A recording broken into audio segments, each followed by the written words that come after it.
说陆少后来真不装富二代了，不是不装，是人家装不起了。我拿到了大量拆迁款，我不甘当普通人，于是拿着拆迁款将自己包装成富二代，钱、面子、圈子我都要，享受人人都叫我陆少。如今，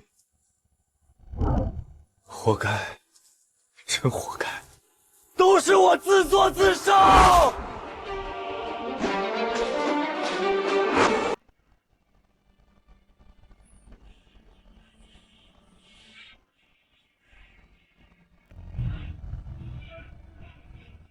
你真的越来越像。什么越来越像？你装的太用力，想不注意都难。装什么？怎么听陆川，什么意思？你这块表是真的。你开的车也不便宜，但每次恰好出现在最需要排场的时候，散场后他们就都消失了。比如你每次坐下都会将钥匙放在最显眼的地方，一开始我还真拿捏不准你是哪家少爷。银行调出来的消费记录，你为了装富二代，前前后后砸进去了几百万。真有这个钱，拿去做点正事不好？用你家拆迁款来装富二代融入圈子，这不是融圈子，你是在拿命赔圈子。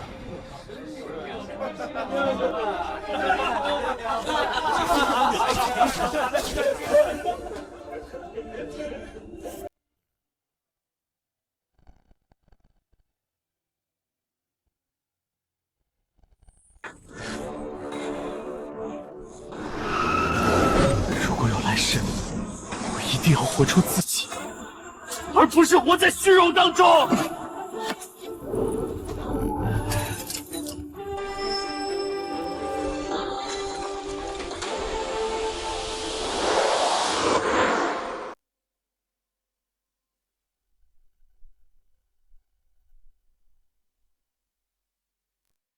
没死，这里不是医院。这不是大一我18岁的那天吗？我重生了！1000万拆迁款，一分没少。前世最大的错就是把这笔钱拿去给自己做了一层虚荣的壳。既然重来一次，我不往别人桌上挤。去他妈的圈子，去他妈的富二代！以后买个舒服的房子，买辆喜欢的车，正常开学。闹中取静，绿化极佳的小区，前世我一直舍不得买，拿着钱去租车租表，请客融富二代圈子。这一世，我要为自己而负责。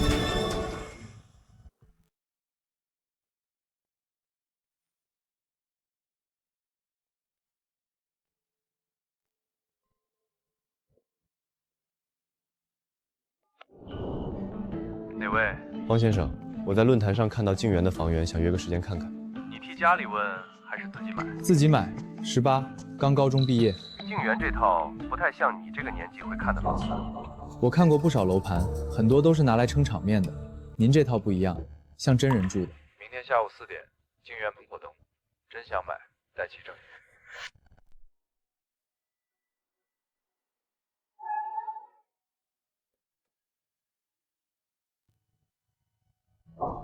还真过来了，你是真想买来住？是，跟我来，我带你去看看。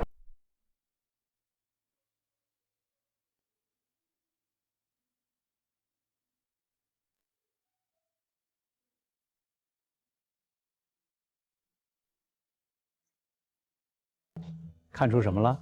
我看过很多房子，一进门满眼都是钱，每一件摆设都在提醒你这东西很贵，你得小心碰。但这套房子不是。我刚进门，他就让我先放松下来。一个18岁的年轻人，怎么会有这么通透的生活感？真是见鬼了！房子是拿来住的，不是给别人看的。要是回家还得端着，那跟住会所没区别。你这话不像18岁能说出来的。这套房2000万，我不急卖，但如果是你买，我优先考虑。这套房我有意向，我回去算清楚资金就联系你。行。我有1000万的拆迁款，拿去付首付够了，但剩下的按揭也是个巨大现金流窟窿。想要拿下静园，还能让生活彻底松弛下来，只有一个办法，那就是搞钱，搞快钱。上一世我最害怕进这种地方，因为每次进去都感觉底气不足，我都会下意识地挺直后背，将手表牌子露出来。但现在，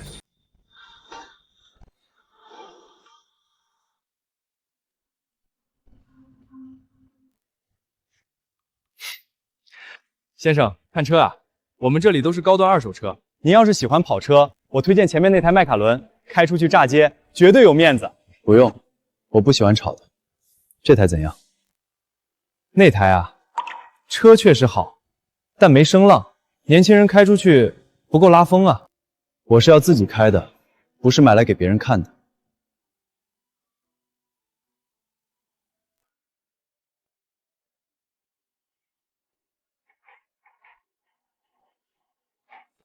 那台白色欧陆，保养记录、出险记录、过户次数，调给我看。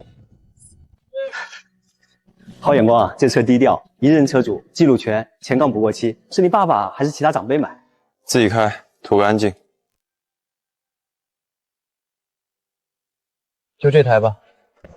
这就定了，您不试试声浪？车价280万，算上整备和过户，利润不厚，不玩虚的。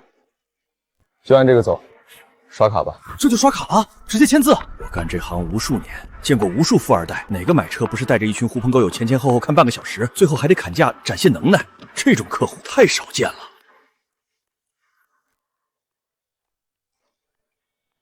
陆先生，爽快！要不要给您弄个提车仪式？横幅、鲜花我都包了，再配个摄影师，给你拍个视频发朋友圈。不用，不喜欢弄那些虚的，我直接开走。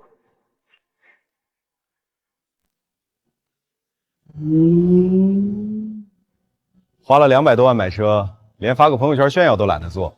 这次是真正的富二代，低调奢华有内涵啊。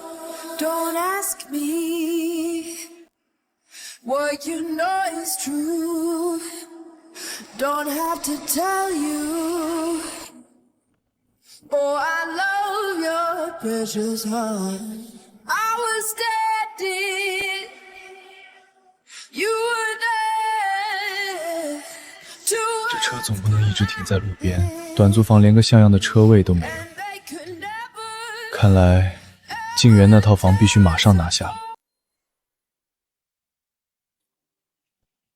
2000万的房子，按照最低首付走，加上乱七八糟的税费、杂费，700多万得见底。人不能把后面的路堵死，手里必须留足现金。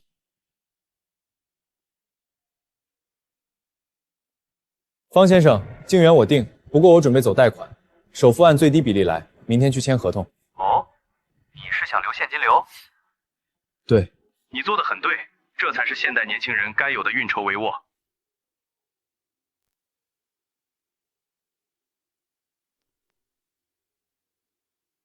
好干净的账户，没有乱七八糟的进账，没有三角债务。他刚满18，竟然手握这么庞大且干净的一笔现金。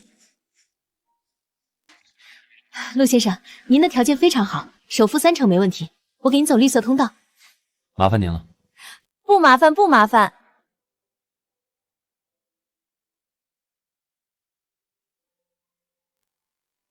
你那车不错，昨天刚提的，买的二手车，买来代步，图个隔音好、舒适。拿几百万买宾利欧环当代步车，说的倒是轻描淡写，但外面人可不会信。车买来就是用来开的，真要说排场，宾利在江城也不算高调。也是，你这人气场看起来不像是喜欢开着跑车到处炸街的人。你买车全款，买房却贷款，是想留现金流做别的事儿？是，房子占用太大，贷款划算，手里有现金，遇事才不会慌。好，不急躁，有成算。方志远，江城商会会长，以后在江城碰到麻烦可以直接找我，以后叫我方叔就行。没想到此人身份竟然这么厉害。上一世若是结交这种人，估计得激动死。而这一世，我要为自己而活。谢谢你，方叔。得知我身份，竟然还如此淡定，这小子不简单啊！你是哪里人？京城。京城来的，刚满18，手里拿得出几百万首付，开着宾利，有钱又不急躁，每句话都说得恰到好处，这绝对不是一般家庭能养出来的孩子。房子换了主人，东西搬空了就断了氛围，这些留给你，当乔迁礼物。多谢方叔。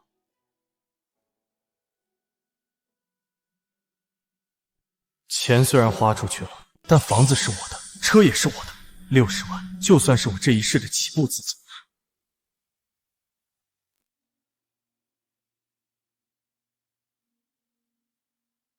原油最近波动很大，杠杆高，方向做反了，亏得极快。你年纪轻，仓位千万别重。我知道。如果满仓加高杠杆，只要一波拉升，利润就能翻几倍。做大不是本事，活着把钱拿出来才是本事。保证金上限40万，分批进场，留足补仓。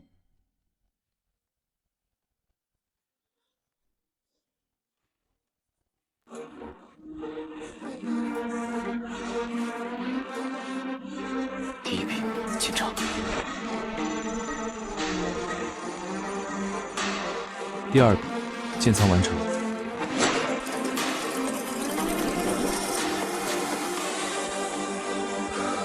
真正的风暴要来了。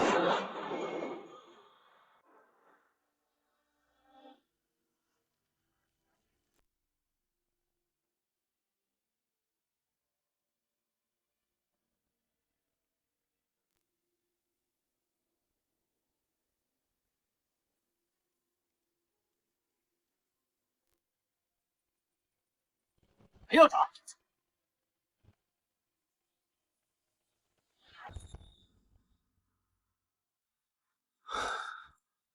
这一仗终于打完了，钱有了，生活的底盘才算真正搭起来。这次的钱是我按着节奏一笔一笔做出来的，不许任何人夸，任何人看，更不需要拿着它去换别人叫我一句陆少。这一世，我为自己而活。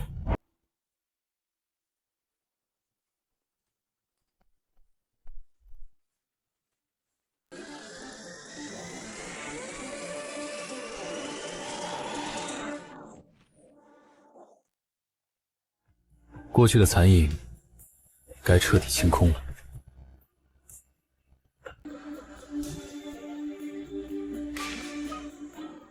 这一世该正常去上学了。方先生，我准备明天提前结清房产。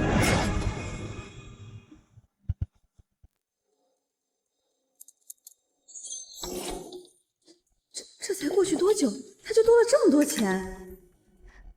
陆先生。尾款今天就能走完，后面的抵押解除我亲自盯着，绝不耽误。麻烦了。应该的。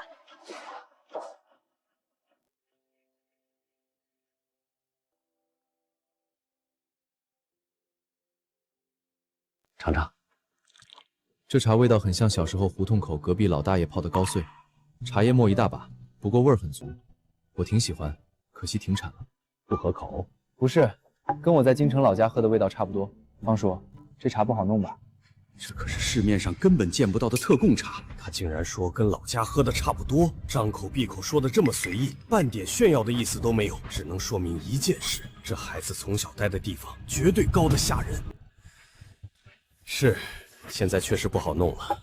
那个，你这尾款补得很快，家里长辈给你批了资金？不是，最近市场有点机会，随便做了点交易，赚的。见识，心气儿，做事有分寸，还有这从容不迫的语气，他绝对是从高处人家走出来的孩子。现在像你这么有判断力、有能力的孩子不多了。方叔，我先告辞了，快开学了，得去买几套宿舍用的东西。你在江城读书？对，江城大学。好，路上慢点儿。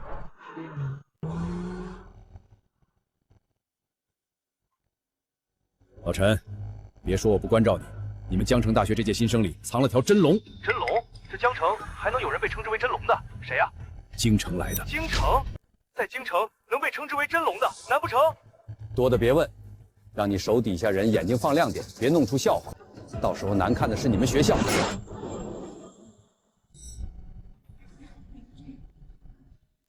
就要上学了，也该给自己买几件衣服了。前世为了这些牌子刷爆信用卡，以为把它们穿在身上就能高人一等。现在看来，衣服终究只是衣服，只是给以前的我加了层可笑的壳。Ater 这种牌子卖的从来不是社交属性，而是面料和手工。虽然贵，但没几个人认识。前世的我觉得买它的人都是傻子，不过这一世，我想当这个傻子。软滑轻柔，没有任何多余的粗糙感。钱花在看不见的地方，才是真本事。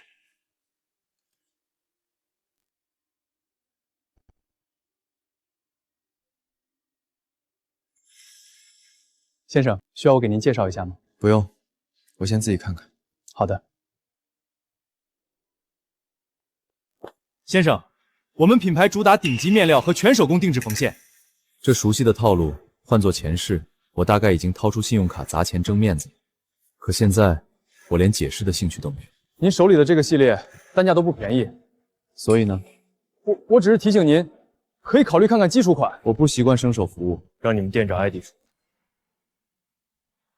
艾迪店长，这小子说话也太冷静了，难不成真认识我店长？店长我不认识，但前世我为了装逼，自然要了解所有的品牌，而这一家当时我就了解过，没想到今天派上用场。您好，我是江城店店长艾迪，听说您找我。我姓陆。你们这一季的面料预留是不是已经锁给 VIC 了？还有那条手工丝线的暗码，普通成衣看不出来，内里收针的位置会留工坊标记。南艺那间工坊的单子，今年不是还能走一条免排队通道吗？这些东西，别说普通客人，就连门店很多正式员工都不知道。能说出这种话，他已经不是懂牌子那么简单了。抱歉，陆先生，刚才是我们门店接待有失分寸，去把试衣间清出来，给陆先生试衣服。还有，把今天新到的那几件拿过来。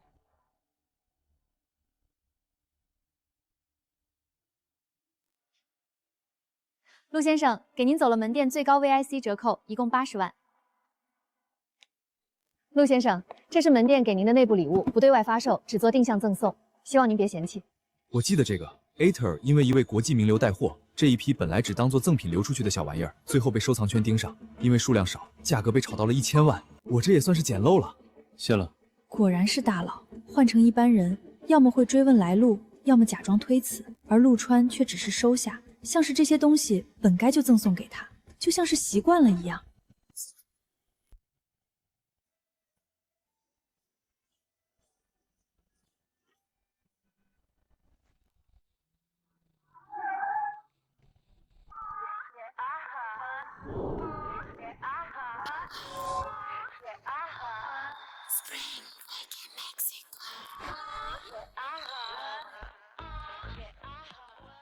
上一世这时候，我租着豪车来报道，为了让所有人都看到我的车，我凌晨4点就开车来到门口，一直坐在车里等着。想起那些事，现在真觉得可笑。好帅的学弟啊！不仅是单纯的帅，气质也迷人。你就是陆川，这里签名。好。学弟，我是你直视学姐，以后有不懂的可以问我，要不加个微信吧。如果是前世，我大绿就扫了。因为那时候我最想给自己铺人脉，而现在，谢谢学姐，不过暂时不太方便，我想先熟悉一下环境，后面真有问题再去系里问你。好，那你先忙。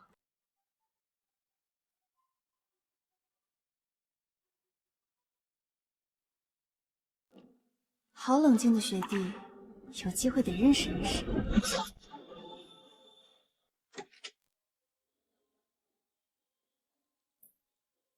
前世的我，活得就像一个笑话。这样看起来，应该像是个富二代。现在，这层皮终于彻底扒干净了。镜子骗得了我一时，骗不了我一世。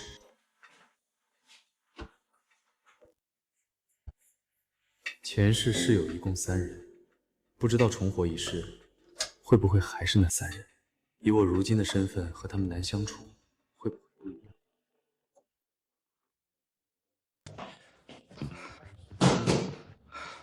我操，累死我了！没变，看来还是那几个舍友啊。哎呀妈呀，哥们儿你来这么早啊！我叫韩东，东北来的，叫我东子就行。先擦擦汗吧。谢了啊，兄弟。你是不知道，我妈硬给我塞了100多斤行李，光袜子就20双，说什么沉甸甸的母爱，差点没把我送走。阿姨挺实在，一起搬能快点。哎，川子，你这普通话说的挺板正，哪人啊？京城，首都来的，怪不得气质这么稳重，一点不像那些毛头小子。慢点，慢点，那箱别蹭墙，这什么破学校，电梯还能坏？来了，前世拆除。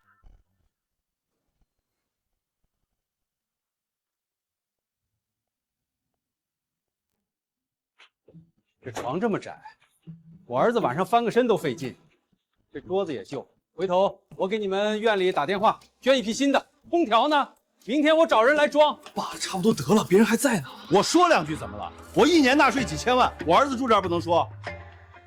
拿着，我家子昂脾气大，以后多担待。以后有啥事可以找叔叔我，在江城，叔叔说话还是有点用的。叔，不用，拿着，小意思。好吧，谢叔。瞧他这模样，就知道被他镇住了。家里条件应该很一般。谢谢叔叔，同住一个宿舍，互相照应，本来就是应该的。这小子衣品感觉很精致，话不多，但十分镇定，有一股特别的稳重。行，小伙子不错，缺什么跟爹说。生活费不够就让管家给你打钱，别委屈了自己，知道没？知道了。我爸就那样，讲究排场，让你们见笑了。我叫陈子昂，江城本地的。韩东，东北的，多关照啊。果然，经过我爹那一折腾，这小子下意识就对我客气不少了。陆川，这小子怎么半点反应都没有？不会是面瘫吧？你这衣服的料子很特别，你自己来的？这是试探我。打车来的，我来的时候电梯还没坏。要不一起去吃个饭？可以啊，不过我听说新人入校就要军训，军训可累了，不能吃太油腻的，不然肠胃不舒服。有道理。江滩那边有家私房菜叫江南，平时不好约，没有熟人带门都进不去，里面的菜品极讲究。那家店确实不错，但真正好吃的是清汤桂鱼，可惜现在换了主厨，火候刻意，太想出层次，反而把本味丢掉了。陆川，你去吃过啊？这评价跟我爸上周带去的那个身家过亿的大佬说的一模一样，可不是网上搜点评能搜到的。他到底是什么人？去过那家店，也不适合咱这种穷学生。那什么馆子适合？就后街那家砂锅店吧，门脸破，但排骨煲比大馆子实在多了。好，那咱第一顿就去这家吧。陈子昂到了，韩东到了，我也到了。504，现在只差最后一个人了。前世他的话废话最少，也是最能看明白事的人。你们好，赵一帆，季生。这种不动声色的规矩才是真底蕴，比我爸那套暴发户皮上高级多了。哎呀，来了兄弟，我叫韩东，东北的。陈子昂，江城本地人。前世也就是他在包厢内最后平平静静推过来一张账单，将我的那层壳彻底撕破。不过那些都是过去式。你好，陆川。A-tail 的基础款，剪裁和面料做不了假，而且搭配的这么自然，这个陆川不普通啊！兄弟们，人齐了，走啊，去后街搓一顿，我快饿抽抽了。陆川，你说的后街那饭店真好吃吗？好吃，后街环境一般。一般你也得吃。大少爷今天先体验体验人民群众的生活。前头还有这么多人，你不如直接告诉我哪儿躺着舒服。没必要在这儿耗，离这儿2公里有个商场的高档西餐厅，我有会员。开学第一顿没必要受罪，我请客，算给大家接风。算了吧，第一顿就让你请这么贵的，像我们专门来占便宜似的。一顿饭而已，没事儿。那也是钱啊！别请了，什么意思？意思是第一顿饭别把规矩弄歪了。一个宿舍要住4年，小钱最容易把边界搅乱。以后谁想请客都行，但开学这第一顿最好 AA。今天你请，明天他请，后天谁来请，心里都容易出别扭。刚认识，没必要欠人情，各付各的最省事。我同意 ，AA 最好，没负担。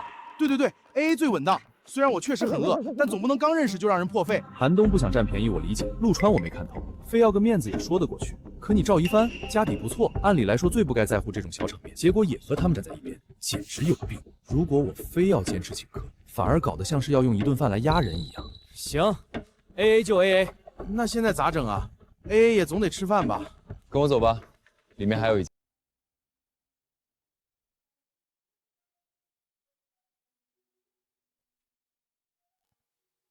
前世504第一次全员出来聚餐，误打误撞摸到这里，味道好，而且还干净。老板，上2盘肉，快！哎，你们大学都有啥打算？我就是别挂科，考上你呢。我主要拿文凭，顺便跟着家里接触核心圈子。比如昨天，我爸正托关系想给我排一款顶级奢侈品牌的限量版腕表，那种顶奢品牌。区域总监暗示，至少得先搭够50万的冷门破烂，才刚够资格进排队名单。50万，买个表要先买50万破烂，规矩也太变态了吧！我要的就是这种效果，普通人摸不到的门槛，只能干正眼的高级感。那个牌子的配货规矩，今年年初就变了。所谓的区域总监暗示你搭售50万，多半是为了清理他们年底的滞销库存。真正能拿到哪款限量表的，根本不需要在门店砸流载，而是看总部的客户代码库里有没有走过免排队直通。你爸大概是被销售当成清库存的冤大头。而且那款表的机芯上个月刚偷偷减配了前动轮材质，保值率已经崩盘。花50万配货，拿个阉割版，纯粹是去挣钱。你少在这道听途说！我爸的朋友是大区总监，怎么可能骗他？你懂什么？这家伙名字说的那么顺口，不像是瞎编的。吃完饭，我得给家里打个电话，找人查查是不是真有问题。机芯减配和代码库变更，是我妈半个月前收到的内部道歉信内容。这是最顶层核心客户才知道的内幕，他究竟是什么身份？老板，结账。4个菜1个汤，一共120块。一人30，微信转我。来嘞，规矩不能坏，马上转。转了。在这破馆子内，能认真收30块 AA 饭钱的人，刚又能随口说出顶级奢侈品内幕，这小子到底什么鬼？规矩到这一步，算是彻底立住了。谁也别想第一天拿钱做人情，谁也别觉得一顿饭能买来高人一等的位置。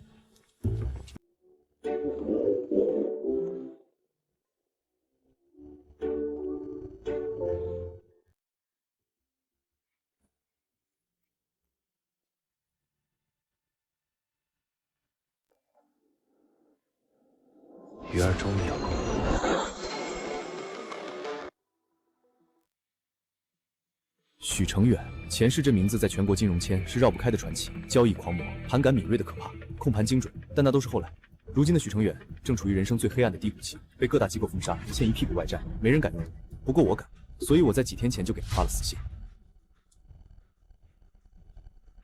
切入点极准，直接避开地缘新闻表面，一刀切进了供需端和资金情绪的底层矛盾。果然有本事。如今的他正处于低谷期，急需证明自己。防备心挺重，只露骨架不给血肉，就等着我去亲自找他呢。重生回来大半个月，为了完成原始积累，天天熬夜通宵盯外盘，钱赚到了，但很疲惫。以后就交给许成远吧。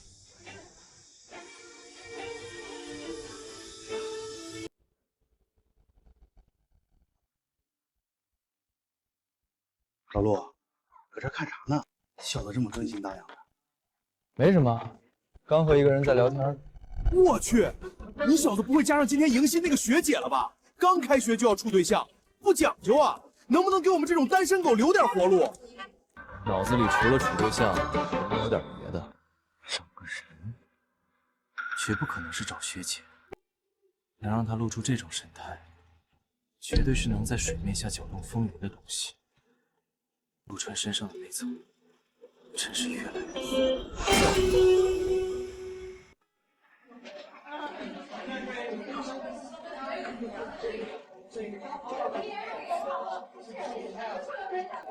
大家安静，都是新生，大家踊跃自我介绍一下吧。大家好，我叫韩东，搁东北来的，优点能吃能扛，缺点脑子慢慢瓢。以后谁搬水找我绝对好使。我叫陈子昂，本地人，家里做点小生意，以后本地生活上的问题，大家可以互相帮忙。陆川，京城人，以后请多关照。介绍完毕，现在暂定一下班委，有意向的同学可以毛遂自荐。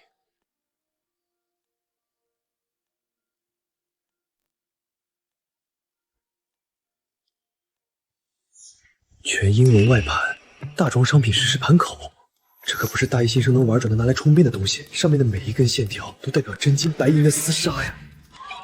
眼前的这些学生还在为了争夺班干部挤破头，而陆川却盯着另一种量级的战场，完全不在一个维度啊！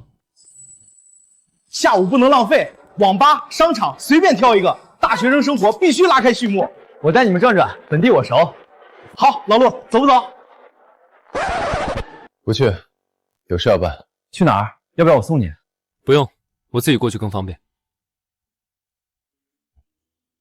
约了人？不会是和学姐去约会了吧？我日，这小子速度也太快了！入学第一天就碰上学姐了，1、2个月后还不得结婚了？如果他要去见的是某个学姐，我赵一帆名字倒过来写，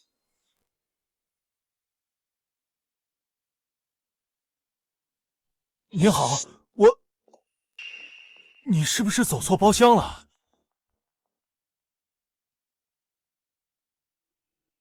冒昧问一句，您是替家里长辈来传话，还是替哪位老板过来的？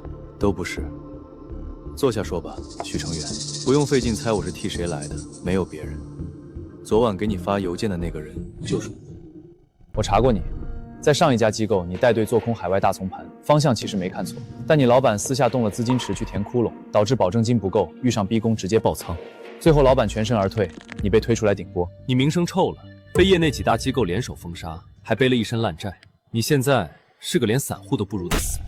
这些都是江城金融圈讳莫如深的谈资，哪怕有人知道内情，也不会当众这么扒我皮。你到底是谁？我是谁不重要，这份报告我看过了，逻辑很准，底层拆得很细，你对资金情绪的嗅觉还没废。我手里有一笔资金，缺一个手段干净利落的操盘手。我今天过来，就是愿意给你这个重新上盘桌的机会。重新上桌？可他只是个大学生，手里能有多少钱？就算有钱，靠着爸妈给的几万零花钱。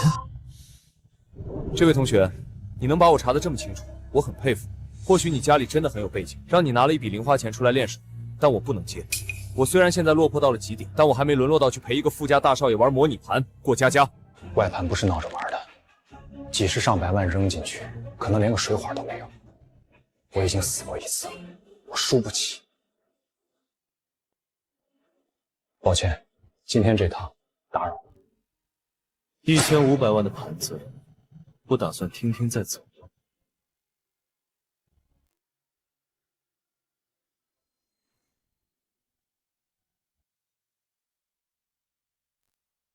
？1500万，你到底想干什么？这份原油报告你做的太保守了，你以前做事很果断，现在却带着恐惧做交易。现在原油不是单线逻辑，地缘扰动太强，情绪盘和避险盘交替冲击，这个阶段不保守回撤会死人的。我的方案不是赚的少，是为了活下来。这话本身没错，可你现在的问题是你把该狠狠干的一段也按保命的思路处理了。这次中东的局势突变，真正的驱动力在外围资金的避险情绪和骨头的逼空。前几天的震荡根本不是消息不明朗，是主力在洗短线跟风盘。每一次急跌破位，底部的承接盘都坚决。你把那些回踩当成风险提示，建议减仓规避，但实际上那才是最好的加杠杆节点。等所有人反应过来准备追涨的时候，也就是该平仓落袋的时候，你的脑子还停在给前东家填窟窿的阴影里，只看得到回撤，看不到趋势。嘴上说的再漂亮，没经过实盘真金白银的检验，都是空谈。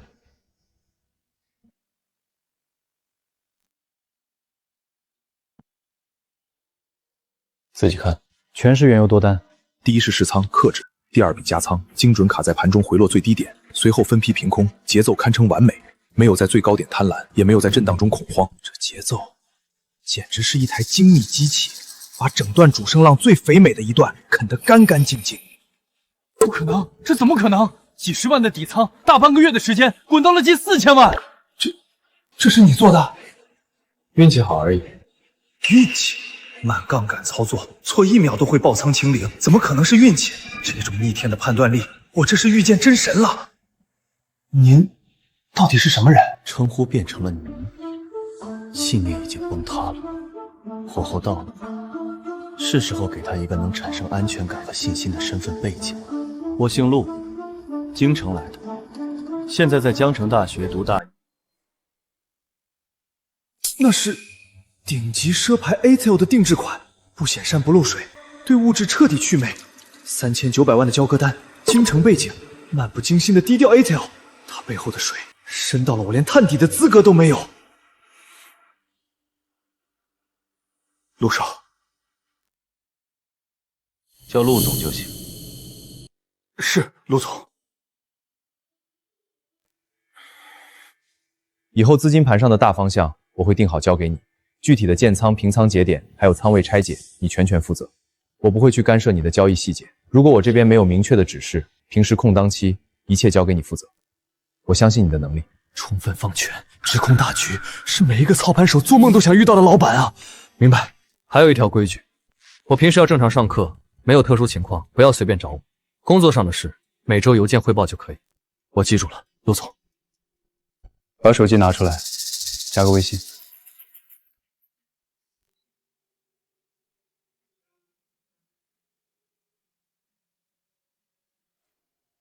陆总，这先收了，拿去买2身像样的行头，找个地方好好吃顿饭，休息2天。我的人出门在外不能太寒酸，休息完之后去注册一家新的投资公司，所有的繁琐手续、场地全交给你去跑，我不出面，也不挂名，卡里是启动资金。公司成立后，我给你10%的股份，你来做总经理。这不仅仅是给我一口饭吃，这是直接把翻身的绝对权力塞到了我手里。您放心，这把刀我肯定给您磨到最利。只要你能把这仗打漂亮，这10%以后会远超你的薪资。我不行了，这破空调到底是制冷还是自热啊？我咋感觉它在给我吹暖风呢？我操，川哥，你简直就是下凡的活菩萨啊！刚在校外买的，切好了，趁凉吃。活过来了，这口西瓜算是保住了我的狗命。子航，昨天你爸不是说要给咱们这层楼全换上新空调吗？这都1天了，咋还没动静？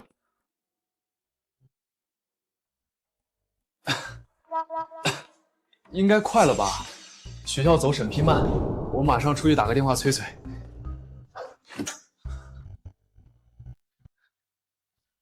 爸，你昨天说换空调的事咋没动静了？室友都问到脸上了。找了，人家后勤处说线路老化，承受不了整层换新，要换得等寒假重新排线，把我拒了。换不了，牛都吹出去了，你让我脸往哪儿搁？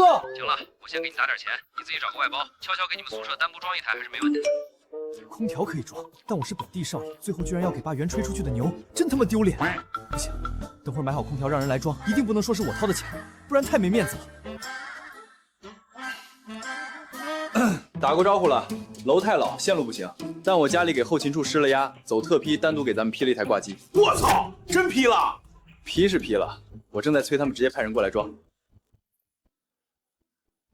上一世，我也曾和他一样，死要面子活受罪吧。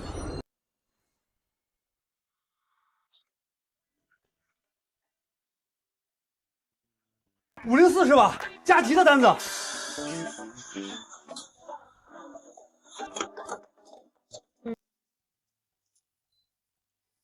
妈呀，活过来了！陈总牛逼，在江城，陈总绝对是只手遮天。不对啊，子航，既然是学校特批的，咋来的师傅穿的是外面电器秤的衣服，连个学校公照都没有？而且这都大半夜了，后勤处还加班送空调。那上一世寒冬这小子。 也经常脑子转不过弯来，直话直说，戳穿了我不少谎言。没想到这一世轮到他来戳陈子昂了。学校采购的单子本来就走外包，特批的单子走库房来不及，80%是后勤处直接派给合作网点加急了。能大晚上让网点派人带机器过来，还是陈总家里路子广。对，就是外包网点加急的。原来是这样，还得是陈总排场大。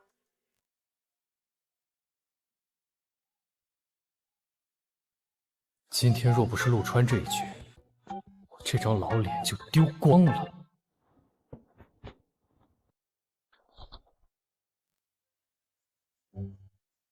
这不是描写维多利亚时代禁忌情色史的书吗？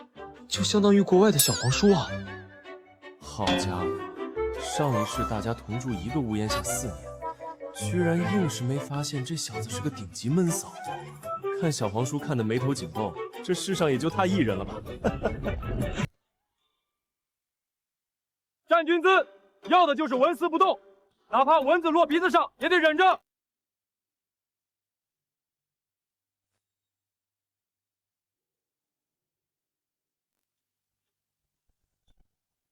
第3排左数第2个，那个往脸上抹油的，给我出列！当这是你家后花园呢，还抹防晒？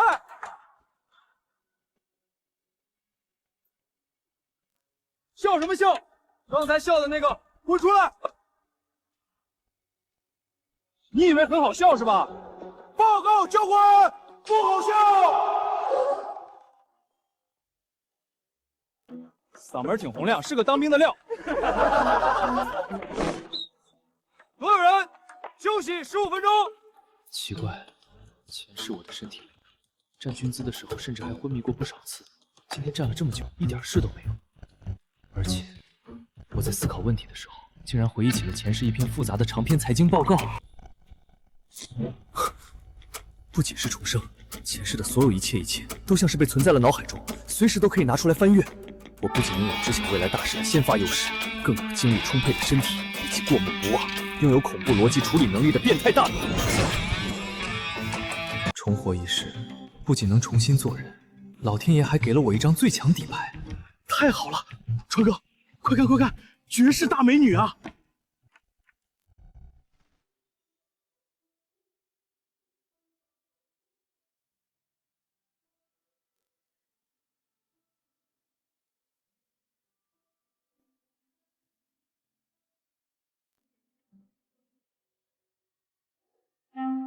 全是摆拍的痕迹，太浮躁了。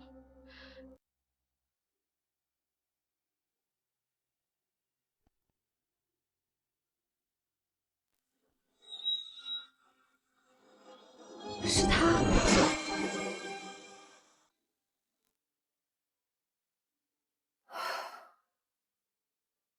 采风任务终于完成了，手心全是汗，去洗个手吧。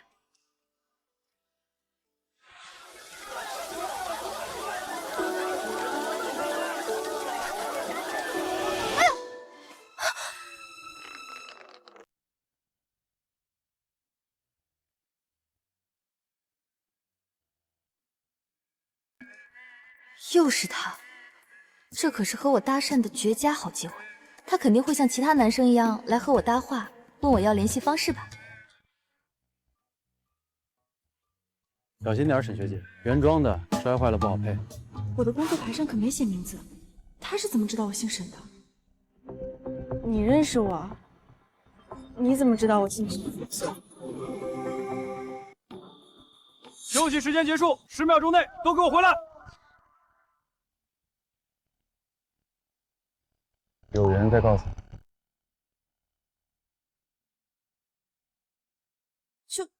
就这么走了？这种千载难逢的好机会，他都不和我搭讪，至少要个联系方式吧？他是从寺庙出来的和尚吗？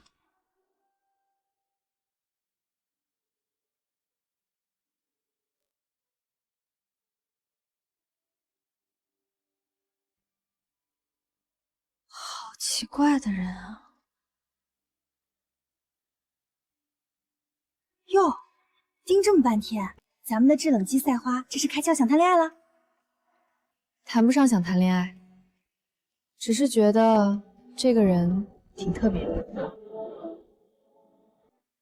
哟，还看呢？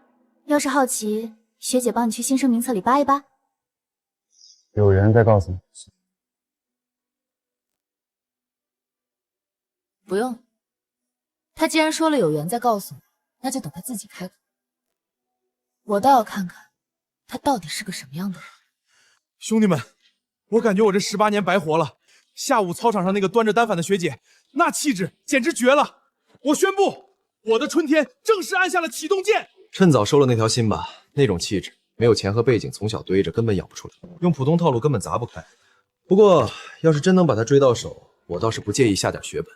我老爸刚奖励了我一辆保时捷718，直接送他当礼物。保时捷？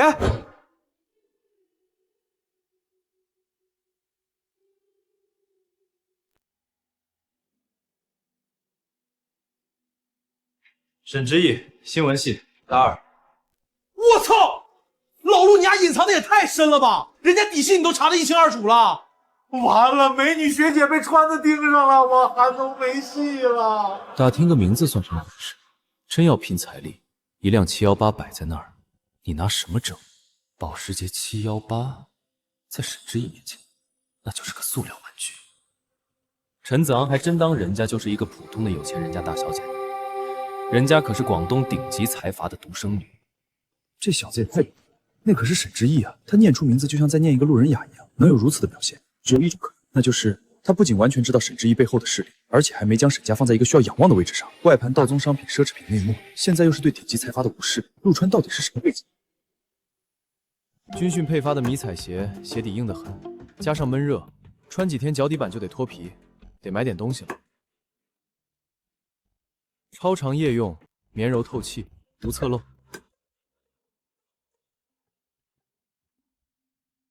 小伙子，怎么一口气买这么多卫生巾啊？你不会是有很多个女友，都同一天来姨妈吧？阿姨，麻烦拿个最大的黑色塑料袋，结实点。现在的年轻人可真会玩啊！长得帅，确实能为所欲为哈。接着，哎呦我操！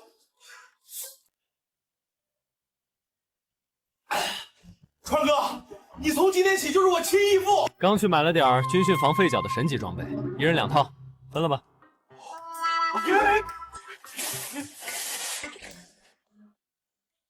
神级装备。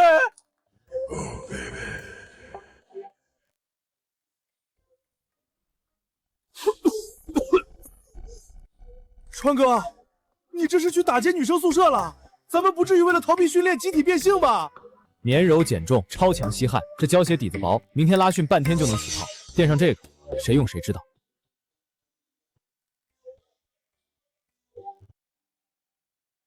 很实用，支撑力和吸湿性比一般鞋垫强。疯了，都疯了！我可是少爷，出门要喷香水讲体面，让我将卫生巾垫在鞋底，绝对不可能！我不垫，这玩意儿太丢人了，万一掉出来，我还在不在江大混了？我陈子昂就算明天脚底板磨出血泡，也绝对不用这种玩意儿。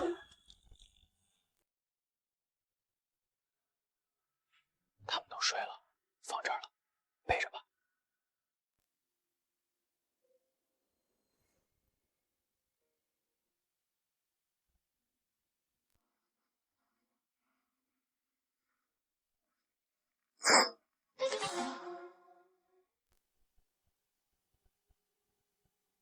我靠！子昂，你不是？你闭嘴！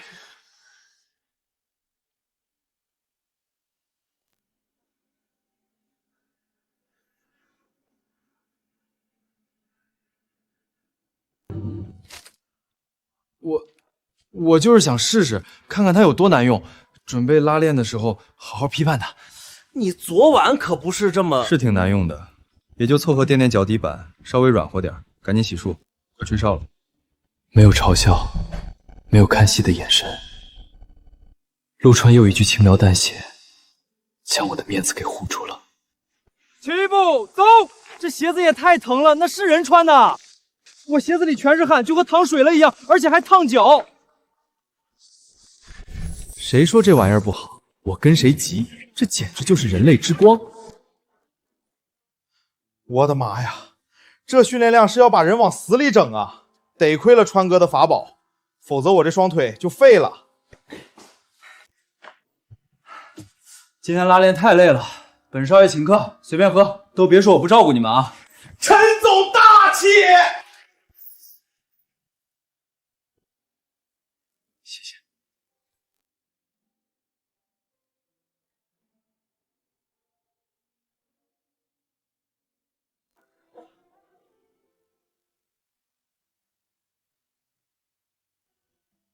子昂，不瞒你说，明天我高低得再去买2包那玩意儿，这缓冲感简直绝了。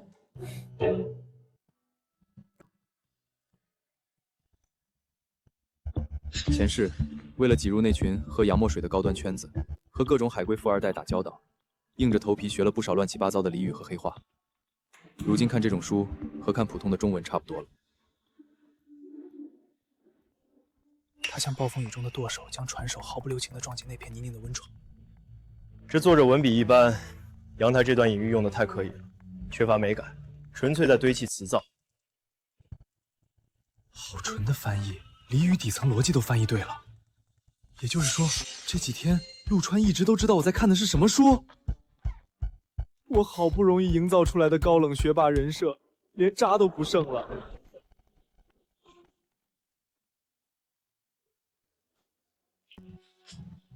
走，子航，陪我去后街网吧打2把游戏。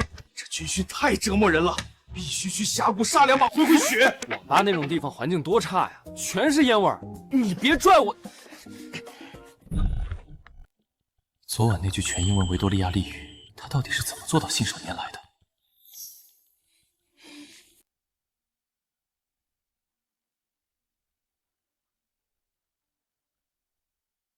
这东西看似普通，实际上是欧洲某个100年历史的传统手工作坊出来的东西，很少对外流通。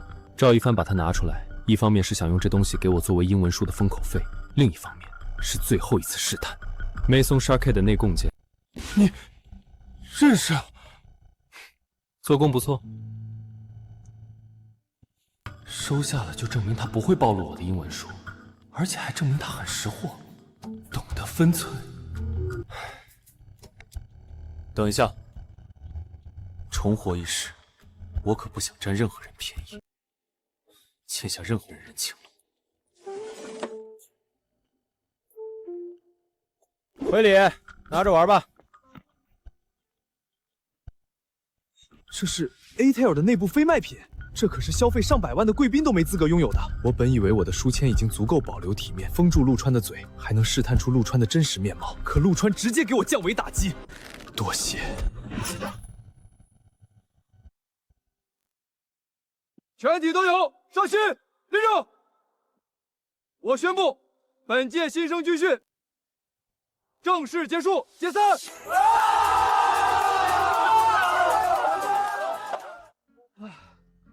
终于熬出头了，哥们儿，感觉现在能吃下一头牛。我操，女神，我女神来了！麻烦填一下军训反馈表。学姐，笑梅这段时间跟着跑场地挺辛苦的吧？以后若是笑梅有什么活动需要帮忙，可以随时找我，加个微信吧，沟通方便。抱歉，工作上的事关注公众号留言就好，我不加私人微信。我堂堂江城陈家大少，竟然被拒绝了。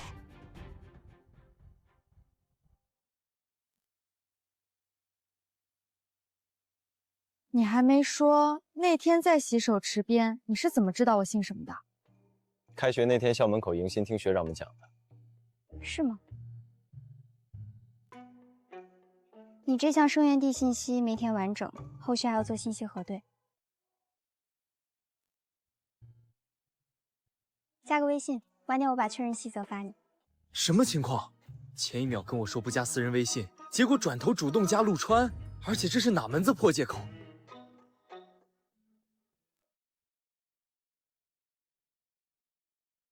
加了。川哥，你是不是对校花用迷魂术了？什么迷魂术？别乱说。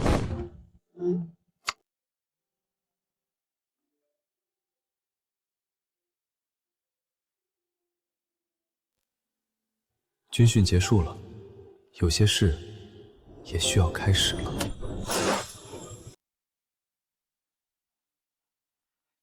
奇了怪了，我要加微信为什么不行？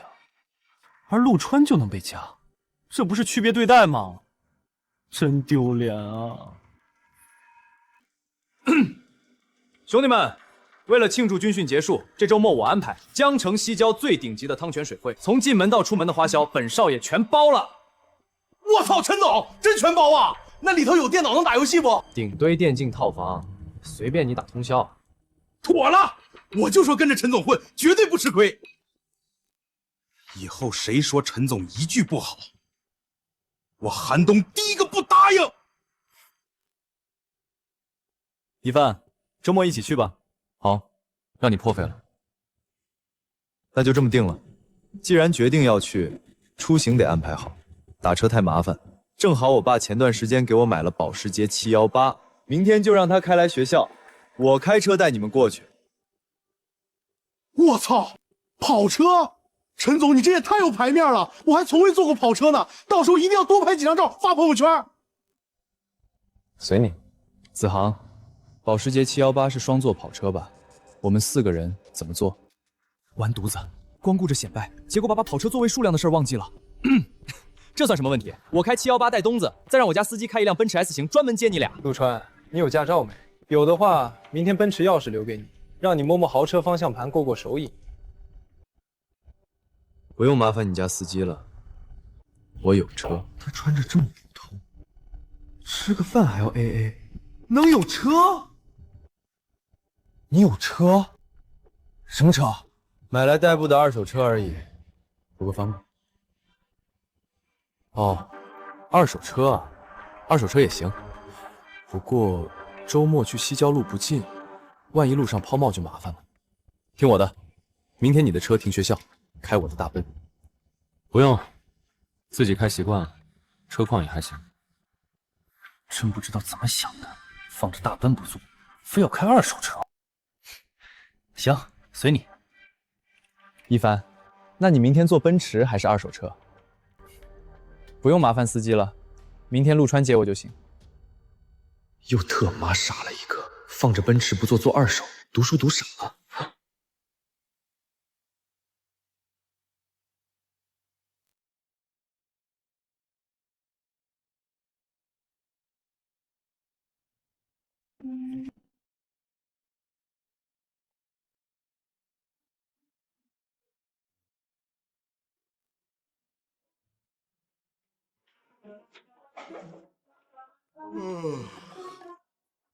老陆，陈总家住哪儿啊？大清早就跑去开车。有钱公馆。啥玩意儿？有钱公馆？这也太土了吧！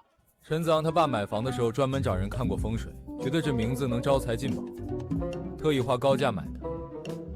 哎呦我的妈呀！陈总平时那么讲究，回家大门顶着有钱公馆的名字，反差也太大了。陈子昂那种死要面子的人，绝不可能把这种土掉坯的事告诉别人。要说也会编一个洋气高端的名字。而他爸买哪儿的原因，陆川也知道。陆川到底是从哪里查到的？他背后的情报网究竟有多深？我去开车来接你，你在校门口等我。啊，好。前世，若是碰到朋友一起出去玩，我肯定会租一辆拉风的跑车。而这一世，怎么普通，怎么随心所欲，怎么来。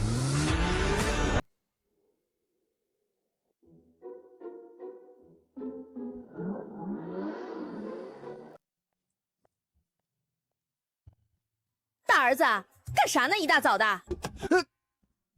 你大清早整得像个开屏的野鸡似的，头上喷的发膏都快可以防弹了。开个破铁壳子去学校，不会是要泡小姑娘吧？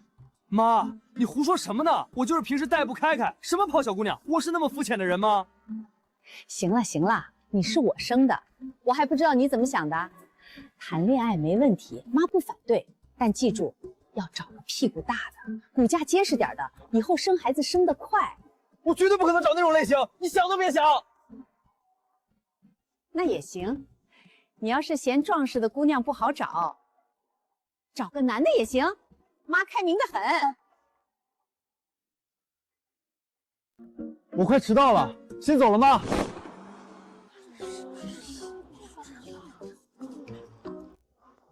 陈总牛逼，太排面了！我这辈子还是头一次离真跑车这么近。行了，代步工具而已，先上车吧，外面热。好嘞，等会儿我一定要多拍几张照片，发朋友圈吓吓老家那些没见过世面的兄弟。迈阿密蓝配红内饰，这套选装，等车周期怕是不短吧？听到没？比起韩东这种只会提供情绪价值的吹捧，赵一帆的话才能切中要害，坐实我排场的人。还是你懂啊，一帆，车漆就去了小10万，加上其他配置，足足等了几个月才提车。这颜色很适合你，确实很有战士度。都过10分钟了，陆川怎么还没到？他那二手车别是抛锚了吧？一帆，你在这儿等他，要是他车坏了，我让司机开奔驰来接你们。我们先走一步。好。那咱就先撤了，你和老陆快点跟上啊！陈子昂是觉得今天他赢了。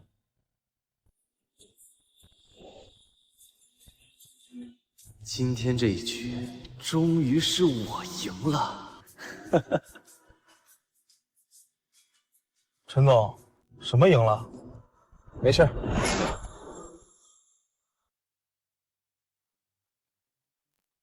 这车看着好优雅啊！这是宾利欧陆 GT。我就知道陆川绝对不可能输。不好意思，来晚了点，车停在车库太久，出门才发现油不够，绕路去加了个油。原来如此，他们2个先去了，我们快过去吧。行。刚上车的时候看到你车牌是江 A54321，这牌子不太好弄吧？运气好，车管组随机摇出来的。这种顶级车牌都随机摇出来，几率比走在路上被雷连超2次的几率还低吧？如果陈子昂的保时捷是拿来展示的，而陆川这辆车就是拿来生活的。你这车二手的都比陈子昂的新车贵，特意开出来是想逗一逗陈子阳？没必要。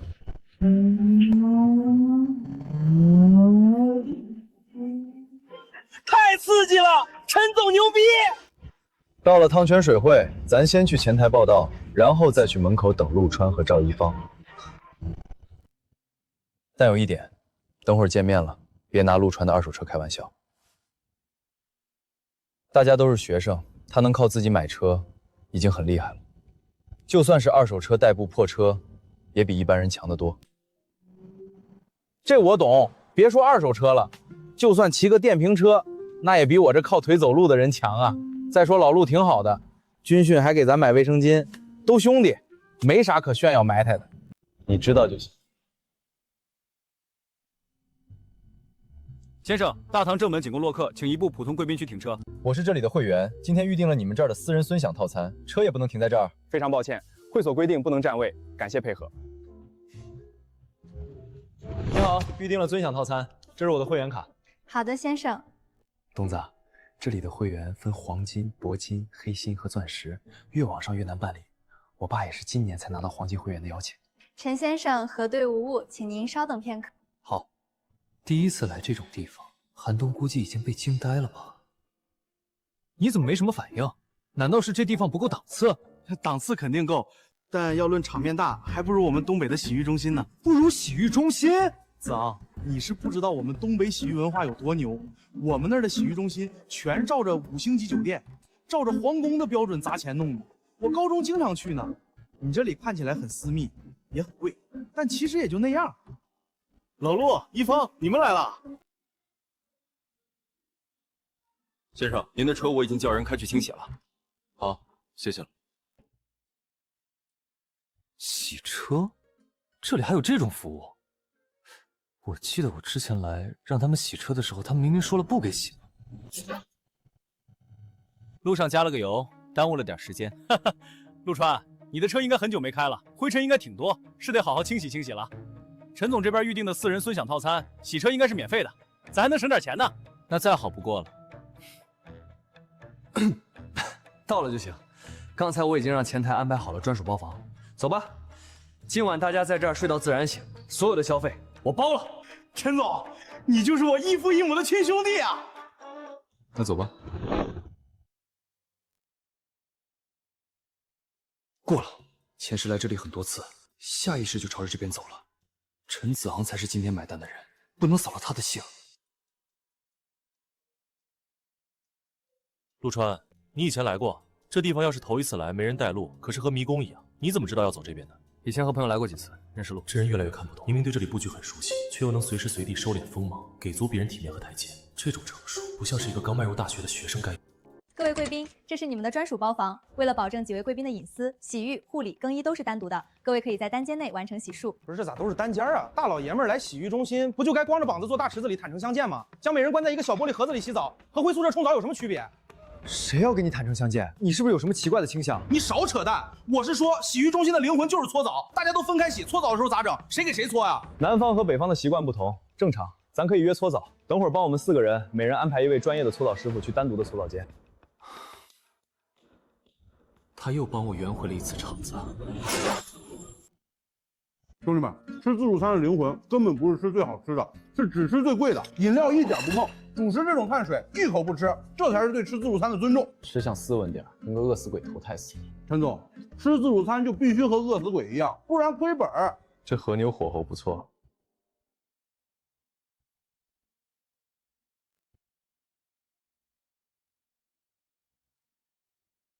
先吃和牛，热的时候油脂香，凉了发腻。老陆，你真是我亲哥！终于干完了，满足。这地方食材虽然贵，但吃起来是真爽啊！消化消化，回包房准备下一项泡丝汤。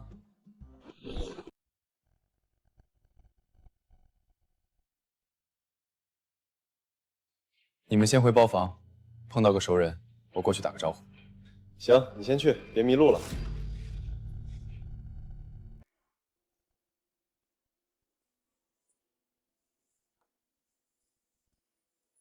陆少，方叔，军训刚结束，跟室友一块过来歇会儿。请坐。汤泉水会这种销金窟，到处都透着阶层的森严，普通的年轻人就算有钱也进不来，进来了也多少会露出破绽，要么眼神局促四处打量，要么身体僵硬，要么装出油腻的熟练感。而陆川全没有，太松弛了，就好像这种地方是路边茶馆一样，没有底蕴是绝对养不出这种人的。方先生，您有什么吩咐？这位是陆川陆少，在江城念书，偶尔回来这边坐坐。去后台走个系统，给陆少办一张钻石会员，那些繁琐的验资流程直接跳过。好的，方先生，稍后我亲自送到包房。方叔，其实没必要这么麻烦的。不麻烦，不麻烦。既然你来江城读书了，那肯定要待几年，总不能以后你每次带同学来都要走普通客人的排队流程吧？有卡了，以后进出方便。那谢谢方叔了。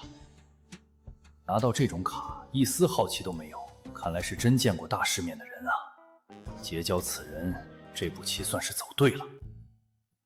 我朋友来了，刚好介绍给你，这位你也应该认识，江城大学的校长陈松林。校长好，大一金融一班陆川。这就是老方说的京城大少啊！一般人若见了我，要么紧张的话都说不利索，要么就是拼命表现自己，而他完全没有，这可不是能装出来的。别站着，坐。老方，你给我介绍的这个年轻人，看着气度可不像是新生啊。哦，那像什么？看着沉得住气的气度，倒像是上级派来视察我们学校的年轻干部。你这张嘴啊，多少年了，当了校长还是没个正形。行了，别客套了，加个微信吧，以后在学校真有什么事儿方便联系。当然。小陆啊，加了以后可别在学校惹了麻烦的时候才想起我，想让人家多找你直说。人家若真有事儿，办事的人还缺你这一个。说的什么话？我就是想他平时没事来办公室找我喝喝茶、聊聊天而已。方叔，校长，我室友还在等我，就不打扰二位叙旧了。行，你去吧，跟同学好好玩，有事打电话。你看看，懂进退，知方寸，真正的大家风范。之前你给我打电话说我们学校来了一条龙，我还不信，现在亲眼所见，不信也得信了。老方，这人太波澜不惊了，他不会真是上面派来巡查的年轻干部吧？你怕什么？就算是又如何？你又没做错事儿。你这话说的，心里总有个坎儿啊。放心吧，人家应该是某个大家族的少爷。京城那么多大家族，也没见几个二代能有这种气质的。到底是哪一家的少爷呢？你呀，只要知道这孩子身份绝对不简单就行了。我让你跟我装，再装一个试试。都是你大爷的！放手！哟，老陆回来了！快来，这池子水轮简直绝了！他妈脑子有病吧！我刚做的发型全给你毁了。都来泡澡了，还在意什么发型啊？老陆，你快下来，我帮你搓搓背。自从认识他，就从没见他狼狈过。东子这家伙动手丝毫不手软的，我还真想看看他狼狈时的样子。对啊，老陆，一起下来泡澡吧，很舒服的。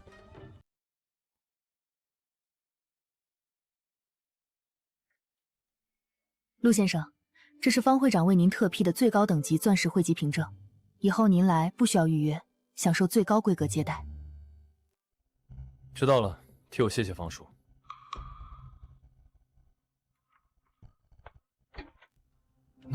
那是钻石卡。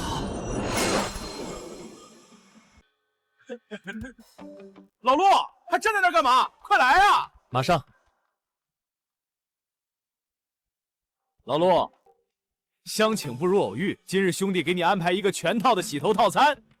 真可惜，没把手机带进来，不然就能拍下陆川吃瘪的表情了。前世为了装富二代，没日没夜的练习跆拳道还有泰拳等等，就为了在朋友们面前装，没想到重生过来技巧还能用上。我操！我泡个澡就行了，你别乱搞。我不乱搞了，快放开我！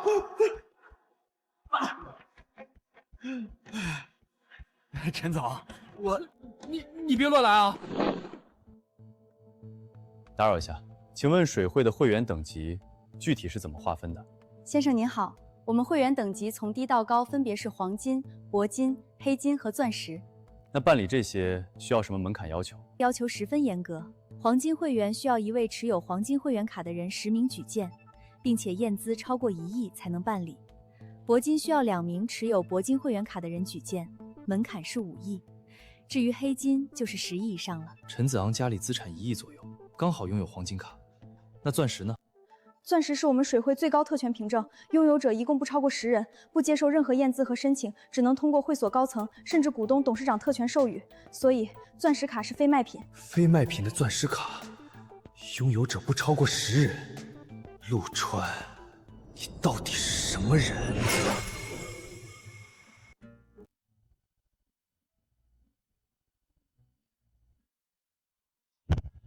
我不行了，这地方的电竞区太他妈带味儿了。子昂，你怎么也好像没睡好？还不是这家伙，昨晚非要拉着我陪他通宵双排，我跑又跑不过，打又打不过。走吧，一起出去，我把账结了，咱们就回学校。结账。陈先生，您的累计消费金额一共是58000元整。刷这个。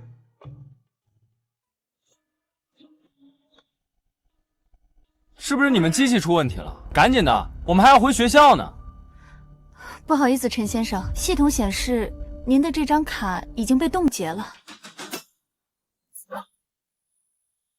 不可能，昨天来的时候还好好的，机器是不是出问题了？陈先生，我已经确定过几遍了，确实是冻结状态。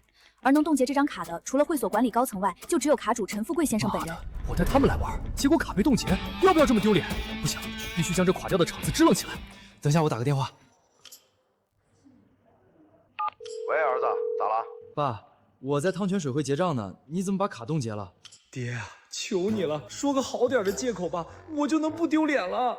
儿子，是这样的，你个小王八犊子，你妈让你找个大屁股、骨架大的女孩当女朋友，有错吗？你竟然不理你妈，一溜烟就跑！该死的，你骂我儿子小王八犊子，那我又是啥？你个老王八犊子！老婆，我错了，别打了，我不是故意骂他的，我这不是想给你出气吗？滚！今天看我不打死你！我以后还怎么做人啊？杀了我吧！这个局面如果让陆川去结账，虽然能解围，但钻石卡也会让陈子昂心中产生被碾压的挫败感，而这也是我展示实力的绝佳机会。我有会员，我来吧。好的，先生。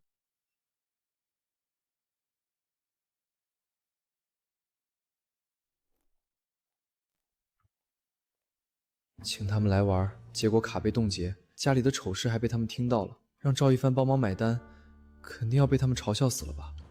走吧，回学校。快走啊，陈总，我还要坐跑车兜风呢。回宿舍看书了。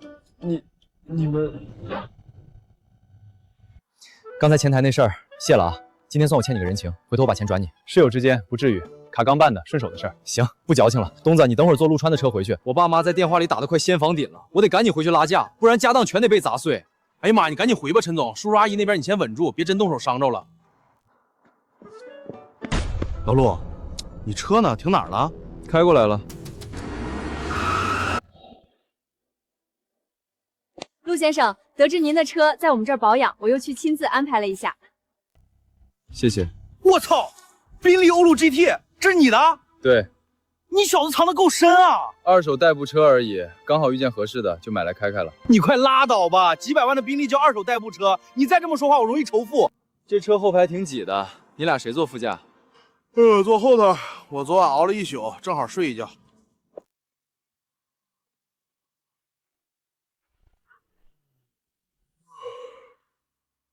老陆，这车除了后排真特么挤之外，隔音是真没话说。我这一觉眯得贼香。回去接着睡。以陆川的性格，应该是图个方便，顺手停在这里的。不过，学校怕是要炸锅了。弄完军训，新生还要弄开学大会，太麻烦了。我操！你看见5栋楼下那辆车没？白色的宾利欧陆 GT， 我看了，车牌江 A54321，这种顺子连号，绝对是哪个顶级大佬的座驾。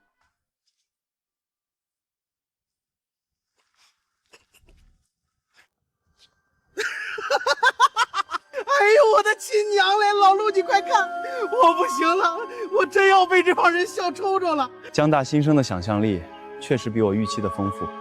车主本人看见这些寄件邀请，心里应该不会太高兴。走吧，快迟到了。命运这东西真会碰人心。前世我为了装富二代，让全校都知道我是有钱人，租车买表，生怕别人看不见，最后却无人在意。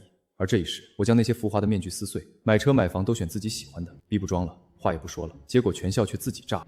下面进行大会第5项，有请本届大一新生代表发言。新生代表，今天能站在上面发言的，肯定是履历最牛、底子最硬的人了。这老头不会是要阴我吧？有请本届大一新生代表金融一班陆川同学上台发言。我靠，老陆，你小子藏得真深啊！我是不是耳朵出问题了？能代表新生发言的，不是省高考状元，就是拥有绝对履历的怪物，要么就是被重点培养的苗子。为什么是陆川？请他上台，那还不如请我上台呢。这是谁啊？长得好帅！能作为新生代表上台讲话，他肯定十分优秀。各位老师，各位同学，上午好，我是陆川。站在这里对我来说也是个意外。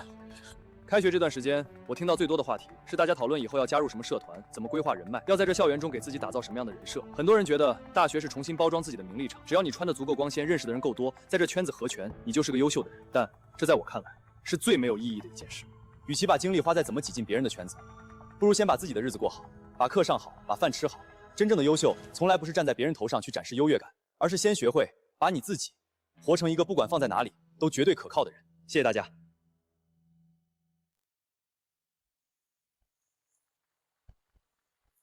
老陆牛逼！这嘴开过光吧？一句大话没有，硬是把我听得热血沸腾了。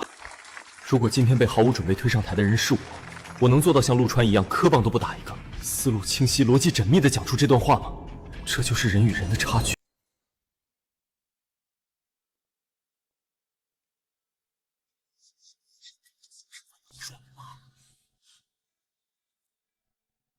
各位同学，刚才陆川同学的发言讲得很实在，不过我在这里得向大家坦白一件事，今天我给陆川同学开了一个小玩笑。这次新生代表名单学校早就定好，但我特意交代老师，有意没提前通知陆川。我这么做只是想看看我们江大的年轻人在毫无准备时能不能接得住场子。现在看来，他交出了一份很不错的答卷。也就是说，他稿子都没写，就说出了这些话，没有发原稿，顺势发挥。我要是被邀请上台了，我得立刻社死吧。今天的新生大会到此结束，大家有序退场。这也太离谱了！老陆，你是真能藏啊！你咋就成新生代表了？你跟校长到底啥关系啊？陆川，等一下。陆川同学，陈校长刚刚有交代，让你现在立刻去一趟他的办公室。去校长室？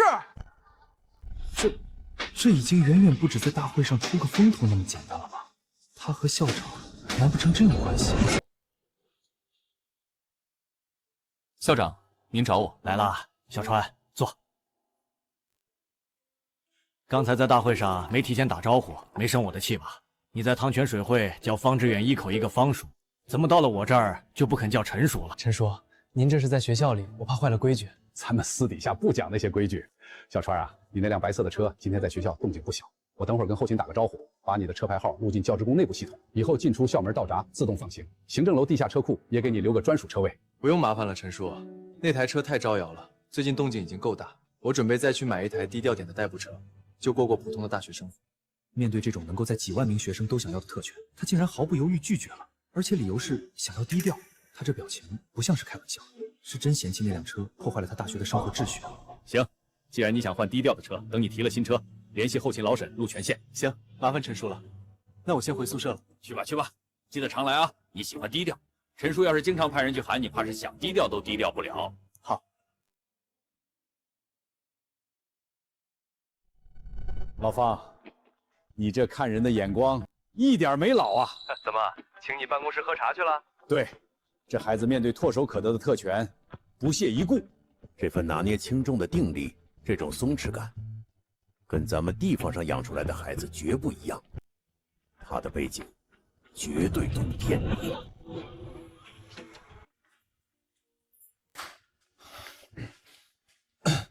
一帆，昨天在汤泉水会那事儿谢了。我知道，要不是你出手，我这脸在江城就算是彻底掉地上了。这人情我记着，一点小事而已，你先别急着拒绝。我本来想微信转账，但我爸说，既然你连黑金卡都能随便掏出来，转钱太俗气。但这东西全天下不管谁看见了，就没有不喜欢的。我操！陈总，你这手笔也太硬了。陈叔叔说的太对了，这全天下谁不喜欢黄金啊？这叫硬通货。行，那我收了。既然收了礼物，那温泉的事儿就彻底翻篇了。这些有钱人的圈子也挺有意思的。对了，我听说咱学校停车场停了一辆白色的宾利，现在学校都闹疯了，疯狂发帖在找车主。这到底是哪个新生这么猛，排场搞得够大的？那还能是谁的？川子的？他不是一直说那是代步车、二手车吗？几百万的宾利，代步。之前我以为来宿舍后是降维打击，如今一看，赵一方应该是排第一，而陆川排名第二，我是老三啊！川子，快看，你现在是真的出名了！现在学校里有一群人每天在停车场蹲点，甚至有人架起手机开直播，叫什么逼把你揪出来！前世我租车装逼的时候，最渴望的就是这种关注度。可现在，这种关注度破坏了我原有的生活秩序。我重生回来，可不是为了装逼的。走。我想请你帮个忙。什么忙？你先说。帮我把那辆宾利从学校里开出去。那车太高调了，昨天停在楼下就是图个省事，结果现在天天被人盯着，纯属给自己找麻烦。我讨厌麻烦。在这个年龄的男生，若是有几百万的宾利，巴不得将车焊死在最显眼的位置，而他竟然说这是麻烦。既然只是把车开出学校，你怎么不找一帆？他应该也有驾照吧？你是本地人，路况熟，开车也方便，而且你本来就喜欢车，交给你最合适。而且挪车只是一半，我已经买了一台新车，适合日常开。今天我还得去一趟车管所上牌，我想请你陪我走一趟，把牌子上了，然后一起回学校。让我陪着跑一趟，这已经不是挪旧车那么简单了，而是让我深度参与陆川下一台座驾落地的全过程。这意味着他已经没把我当普通室友看待，而是当兄弟看待了。行，这事儿交给我。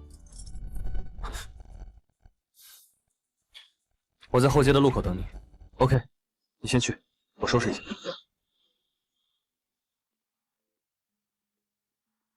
哎，陈总，这大周末的你怎么来停车场这边了？出去办点事儿。该不会里面停着的那辆白色宾利是你的吧？陆川就是因为不想被盯着，才让我将车开走。如果我说这车是陆川的，那就相当于把它卖了呀。可我作为少爷，总不能将别人的东西说成自己的吧？这太丢脸了。之前以为陈子昂是本地富二代，没想到他竟然是深不可测的豪门少爷。我懂，那你先忙。他是不是误会什么了？算了，先把车开出去才是正事。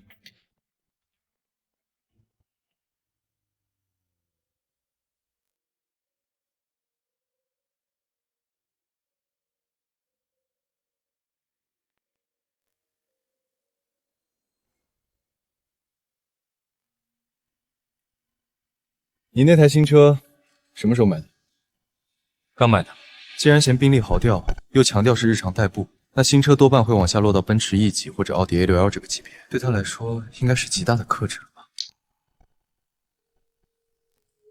方叔，我快到了。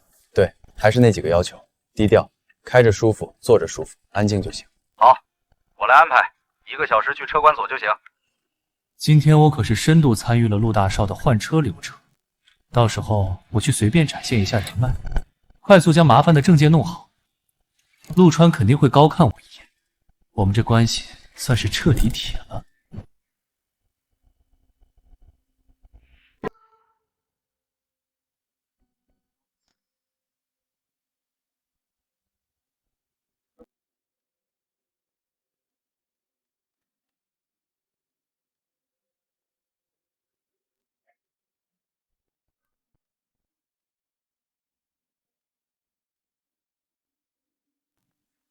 陆先生您好，我是方会长的助理，您叫我阿强就行。按照方会长的交代，这台车的外形足够普通，绝对不会引起任何不必要的关注。全车做了顶级双层隔音，底盘滤震重新调校，相关手续我已经全部打好招呼，只需您亲自走个过场。多少钱？陆先生，车款和手续费用一共235万。不过会长说了，您不用着急费用的事情。我能接受方志远用人脉和渠道帮我办事，毕竟可以省下不少时间。但买车的钱可不能让他出，人情是人情，账目是账目，若混淆了，以后的路就走不宽了。晚点我会将车款打入方叔账上。明白，陆先生。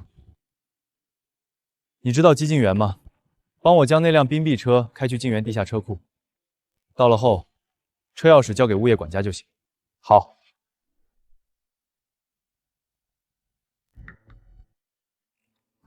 现在应该到办手续的时候了吧？该我出场了。到时候办手续的时候，我给爸打电话，叫他联系人加快办理就行。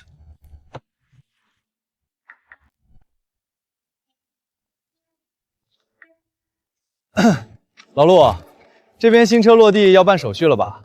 对，不过这位先生已经帮我处理好了，小事儿，我叫我爸帮忙。什么？处理好了？对，麻烦了。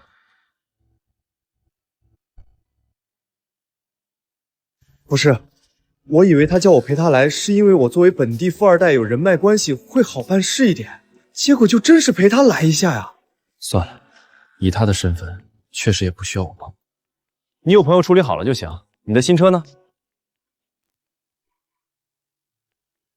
在哪儿呢？大众帕萨特。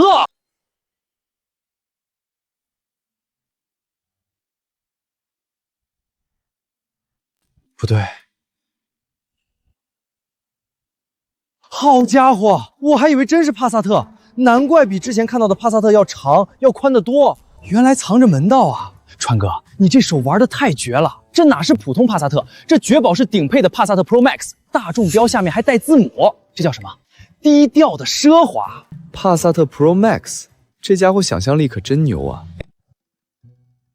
你干嘛？怎么了？咱不是回学校吗？临时牌照都没有，你想被交警直接扣在这儿？手续的问题有人帮忙处理，拍照得自己去办。忘了。子航，你帮我选。我？大哥，这可是你新车上牌，这么有仪式感的事你让我代劳？对，只有一个要求，越普通越好，绝对不能带6和带8。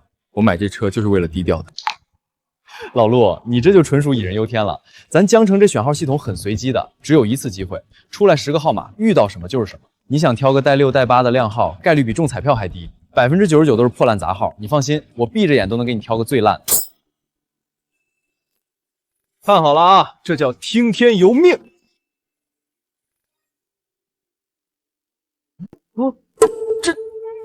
这他妈什么情况？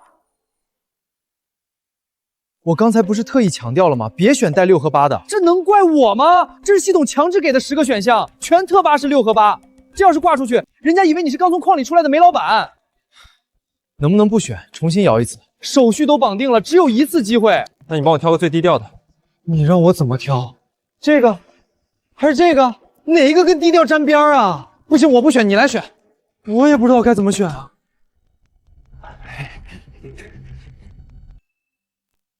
坏了，光顾着纠结，时间耗过去了。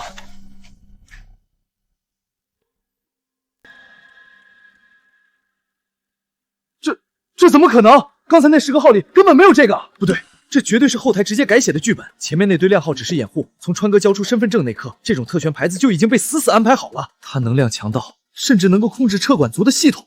你咋选了个这么高调？行了，走吧，去拿牌子。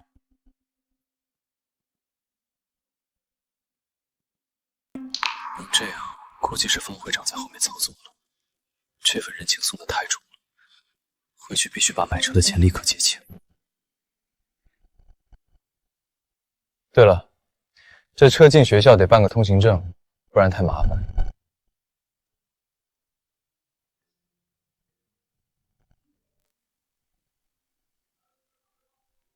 喂，你好，沈老师，我是陆川，陈校长上午说让我有事联系你，我换了台新车，想办个校园长期通行证。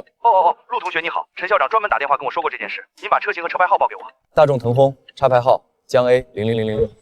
江 A 4个0，1个6。唉，换了辆低调的车，结果车牌号却阴差阳错选了个不低调的。对，陆同学您放心，1分钟后您的车在江大所有校区内部通道24小时无障碍通行。另外，行政楼地库原本预留给校长的1号专属车位，我立刻给您腾出来。校长的1号车位还有全校通行证，他就算是校长私生子，都不可能有这待遇吧？唉，我何时要是有这待遇就好了。可惜啊，身份地位不够。沈老师，方便的话，再帮我一个同游也办个长期通行证。没问题，陆同学。车牌号江 A NB 945。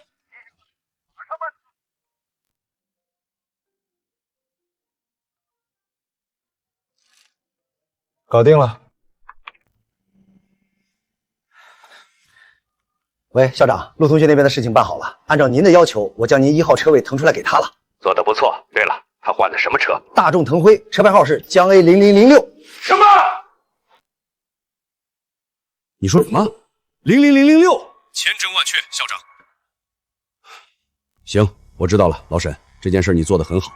以后陆川同学在校内所有的车辆事宜都按最高规格处理。好的，校长，我明白。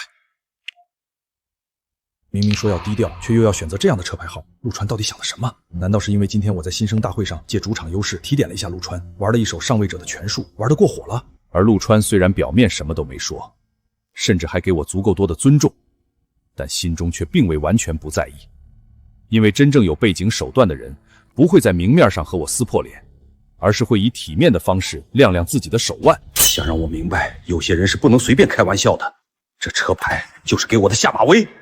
陈松年，你这江城大学的校长，别真把我当成一个可以任由你摆弄的普通学生。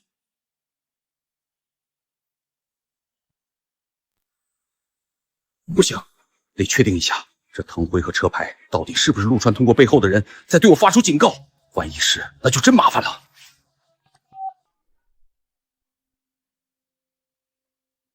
怎么了，老陈？又想让我给学校捐款了？老方，你跟我透个底。陆川刚办了通行证，他换了辆辉腾，这车是你安排的？对，他想低调点，我让人安排的。他办的车牌是江 A 00006。你说多少？00006？这块牌子也是你办的？我不知情，车确实是我安排的，但牌子绝对不是。在江城，能直接把这种牌子落到一个学生名下，这种能量根本不是我能碰的。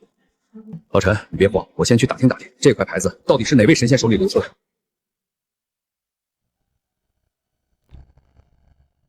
这位置确实方便，离电梯近。靠着老陆你，我的车也算有了正规编制了，别的学生车都进不来，我的可以。老陆牛逼，走吧，回宿舍。你会不会玩？大招留着下载啊！赶紧上！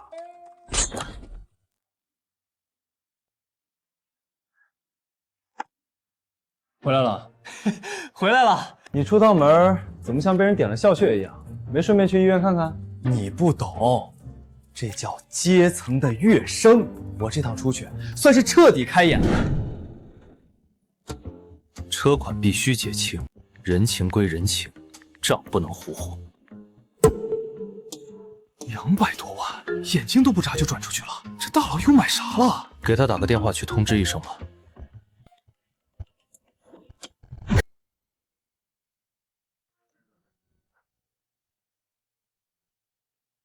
小川，没打扰你休息吧？没有，刚回宿舍，准备给您打电话呢。那个小川啊，车开着感觉怎么样？挺好，刚才235万的车款我已经转到您账户里了。这次真的要谢谢方叔，上牌的事儿您安排的太利索了。手续没给你添麻烦就好，特别是那块车牌。没有麻烦，这块车牌确实很特别。车和车牌的事儿我都记着，以后有机会，这份人情我一定还上。明明车牌不是我安排的，他却非说是我安排的，他到底是什么意思？我知道了，他是在点我。他背后的家族不方便出面，故意把这块天大的车牌甩给我当掩护，这是把我当白手套，给我送天大的人情啊！小川啊，有些事儿大家心里都有数，话就不必说太透了，你觉得呢？您说的对，这件事就不必再往外说了，低调点最好。车牌就当是正常的流程办下来的就行。你放心，方叔什么都明白，该怎么说，该怎么做，我心里有数。这点小事儿，在我这儿绝对不会出问题。外面的事儿，有方叔替你处理。那就麻烦方叔了，改天有空去拜访您。方叔这人可真敞亮啊，确实是个值得交朋友的人。这种情况就相当于一个顶级豪门的人出了事，让人去顶包。你只要帮忙顶包了，以后就相当于搭上了顶级豪门这条线，人家就欠下了你人情。我早就想往京城发展了，这个锅我背定了。我只要将这件事处理得漂漂亮亮，就完美完成了陆川的任务。虽然这事儿麻烦，但稳赚不赔。喂，领导啊，对，我是小芳。对，我想让你帮我个忙。兄弟们，明天可就正式上课了。这开学到现在，咱们宿舍都没一起喝过酒，今天晚上不得好好整一下？行啊，今晚我请吧，大家想吃什么随便挑，我来安排。那不行，你军训的时候都请我们喝红牛了，今天这顿说啥也不能让你来。这顿我请，我虽然穷点，但请兄弟们出门撸顿串喝酒，那还是完全请得起的。行了吧你那点生活费还是留着多吃2顿食堂的排骨饭吧，这儿轮不到你硬撑。要不我来吧，千万别，你上次在水汇前台直接刷了5万8出去，眼睛都没眨一下。今天这顿要是再让你出钱，我这脸以后在宿舍里真没地方放了。就是，一帆你可快收了神通吧。我请吧。好嘞。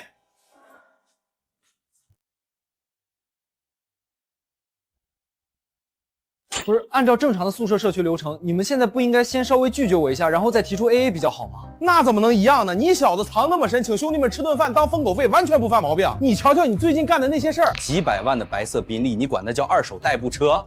车牌挂着江 A54321，全校都在找你。新生大会上，校长都公开跟你开玩笑。你这么牛，之前一点风声都不漏，你小子是没把我们当兄弟啊！今天这顿饭，我们要是跟你客气，那就是对自己的不尊重。没有阶层差距，没有试探和挠母，只有朋友兄弟之间的交情，这才是我这辈子要的生活。行，走撸串去，大家再整点小皮皮。妥了。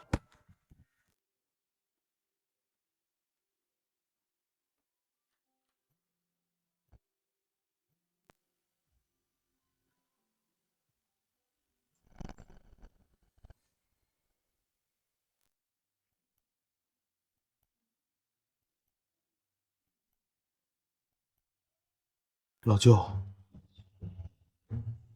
这可太新鲜了！这家伙平时就像滚刀肉，今天竟然如此唯唯诺诺。大外甥，干哈呢？军训结束了吧？刚结束2天，老舅。你小子听着，老舅给你寄了点咱老家的东西，这会儿已经到你们学校大门口的快递站了，你赶紧去拿去。对了，我还弄了点鹿肉，还有鹿筋和鹿羊，另外还单独给你装了2瓶自家泡的鹿血酒，拿回去给舍友分分。出门在外，人家对你好，你不能抠他光顾着自己。不能给咱东北老爷们丢脸，知道不？知道了，老舅，我等会儿就拿去。还有一件事儿，你小子给我听好了，那鹿血酒你少喝点，要是让我知道你在外头瞎搞，给老韩家丢脸，我知道了，老舅，跟你们，我不喝，我肯定不乱整，您千万别放鹿。东子，你老舅不是挺好的吗？大老远给你寄好吃的，咋接个电话怕成这样？我老舅养梅花鹿的，坏得很。我小时候淘气，非要骑公路，我老舅直接打开栅栏。那头鹿把我顶飞了足足2米远，2米远！我趴在地上，屁股疼了1个月。从那以后，他就不停用放鹿顶你吓唬我。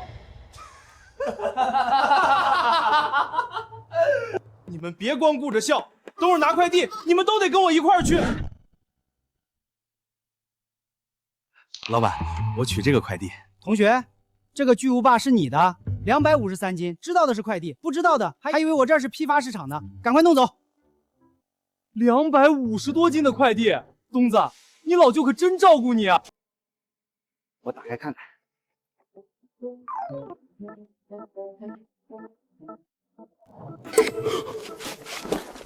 狠人啊！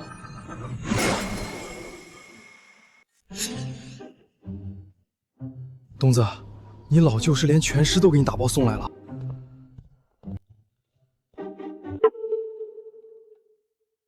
东西都在底下，这咋整？咱们宿舍连个小冰箱都没有，这玩意儿放1晚上就得发臭长蛆，绝对不能弄回宿舍。200多斤的生肉要是烂在5楼，整个学校都得臭了。晚上的撸串先取消，我知道一家专门做鹿肉的饭馆，可以把东西直接拉过去，让他们后厨帮忙把生鲜处理好，寄存冷库，以后想吃了随时去。这行啊，川哥，你又救了我的狗命。老陆，你确定是这儿？这地方看着连个客人都没有。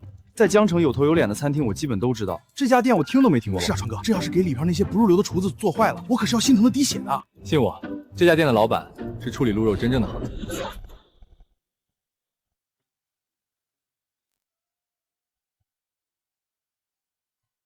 前世大二的时候，这家店以惊世骇俗的姿态横空出世。这家店的老板不仅精通东北菜，对鹿肉还有林间野味的烹饪堪称妖孽级，一连拿下不少厨师荣誉。名头打响后，请陆宴一时间开遍全国。只不过现在这家店还默默无闻呢。几位先生晚上好，请问有预约吗？没有预约，我要找你们老板。几位先生，请随我来。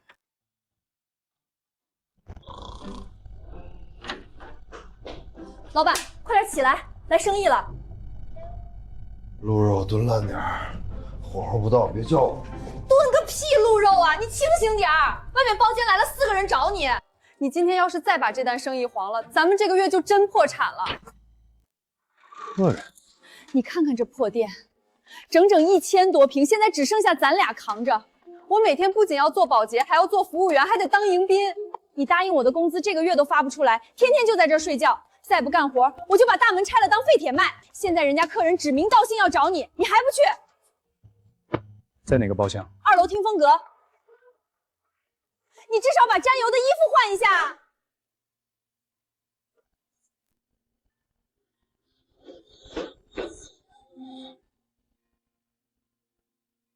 鄙人陆德韶，是这里的老板兼厨师，不知哪位找我？怎么都是学生担子？一群学生能点多少吃的东西？哎，等等，这小子气质不同，这手表、衣服都很值钱，看来是个富二代。也许能在他身上扣点油水。老板，楼下大门口放着一个泡沫箱，里面有一整箱极品鹿肉。兽类搬上来，挑拿手的做几道菜，剩下的肉存你们冷库，以后我们随时来吃。平时客人带东西来加工，都是1、2条鱼、几只螃蟹的，他们竟然一口气带来了1箱子鹿肉。没问题，自带硬货上门，这活我接了。不是我说，老板，你真能把鹿肉做明白不？瞅你这打扮，咋也不像个大厨，连皮鞋后跟都踩塌了。别是后厨睡迷糊被薅出来顶班的吧？小兄弟，这大厨该长啥样？是不是得左手拿炒勺，右手攥大蒜，才像个大厨？那可不，你瞅我这体格，看着都比你更像个厨师。脑袋大脖子粗，不是老板就是伙夫。你这身段可不就凑这2样里了？我家也厨子，可从未见过你这种的。老板去忙，我想吃鹿肉了。行，我下楼去验验货。这个学生能带啥好货？别是便宜养殖鹿，膻味通天，处理都要处理半天。这肉绝对是林间的散养鹿，而且分割肉的师傅也绝对是行家中的高手。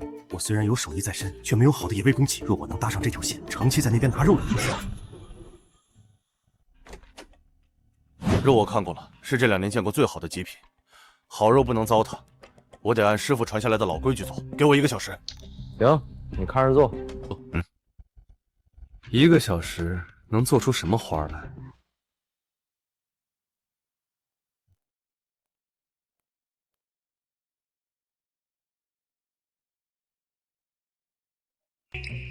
这是炭烤鹿排，火候猛，最适合这位兄弟直接上手啃。高汤味鹿筋，不加重料，入口柔，最配2位内敛的性格。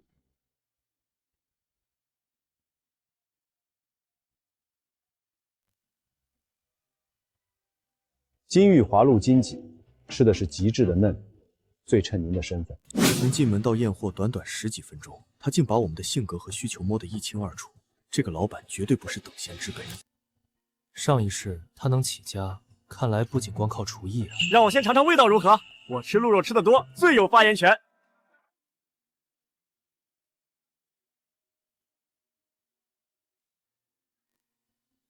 虽然是阴差阳错，但这未来的餐饮界传奇，算是搭上线了。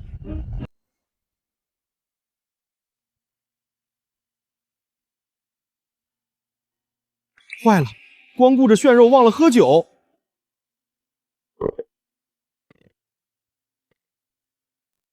确实该喝点顺顺。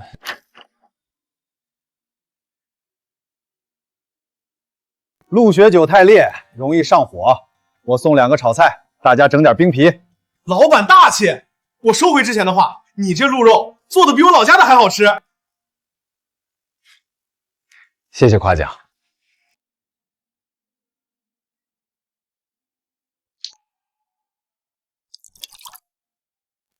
几位兄弟，你们那批鹿肉底子真不错，平时家里没少吃吧？老板，你别研究我们，你手艺这么牛，这辈子梦想是啥？发财呗，把青鹿宴发扬光大。可惜啊，我这店现在一个鬼鬼都没有。如果真有机会，我想把我这门手艺发扬光大，收徒弟，开分店，让全江城的人都吃上好的鹿肉。这不简单吗？这还简单？老板，你今儿个遇上贵人了，看见没？陈少，江城正儿八经的地头蛇，他一句话能把你这店门槛踩平了。你瞎吹什么呢？谦虚啥呀你？陈少，我敬您一杯。老板客气，我也就是个市级的少爷。老板，你这店缺啥？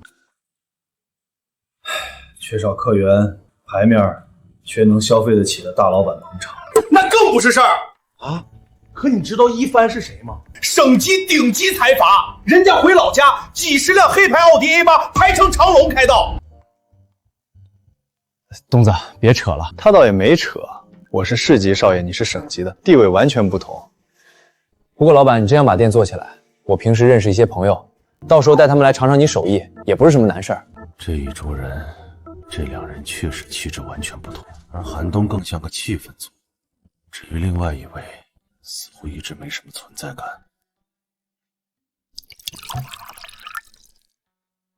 没想到小店能同时迎来2位贵客，真是蓬荜生辉。我敬你们一杯。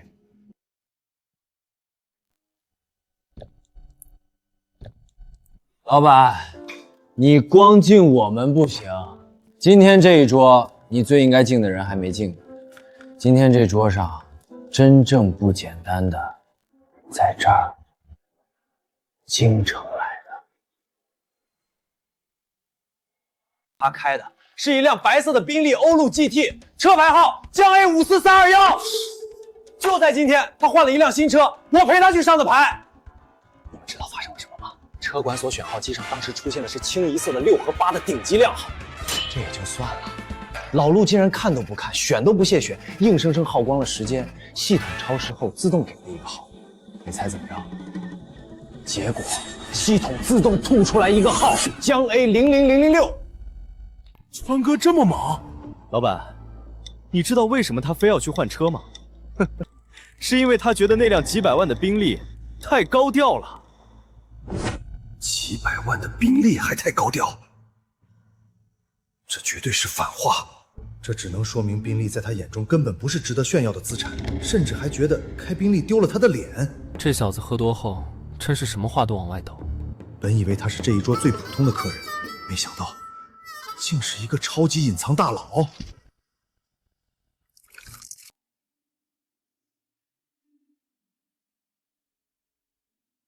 几位，今天我陆德韶算是开了眼了。这杯酒，我敬你们。一帆，你说莎士比亚写那么多悲剧，晚上会不会整宿失眠？如果是前世的话，陈子昂问出这种问题，赵一帆的回答绝对是不知道，因为他根本不会去和陈子昂解释那么多。不会，悲剧是释放口，他睡眠质量应该比写喜剧的人好。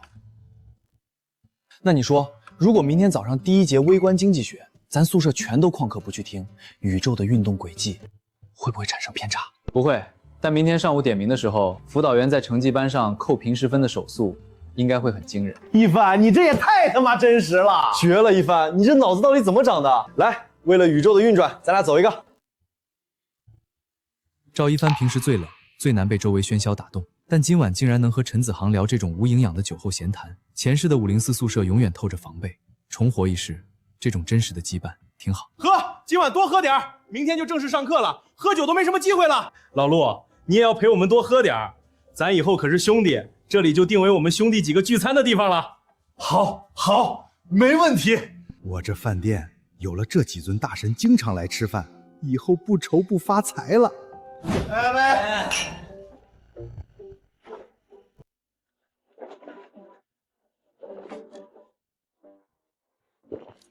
不行了，我喝不了了。陆大少，我比不过你们这群年轻人。老陆这人能处，喝酒能陪着喝醉的都是好兄弟。服务员，买单。我买，今天谁也别跟我抢。我说我买就是我买，你松手！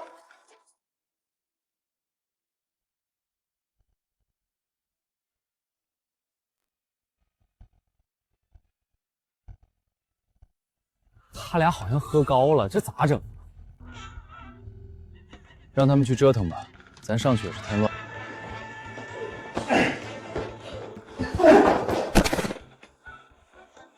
不是，我堂堂江城少爷，竟然因为抢着买单，抓着扫码牌拉来拉去的，我是不是喝多了？我都说了别跟我抢吧。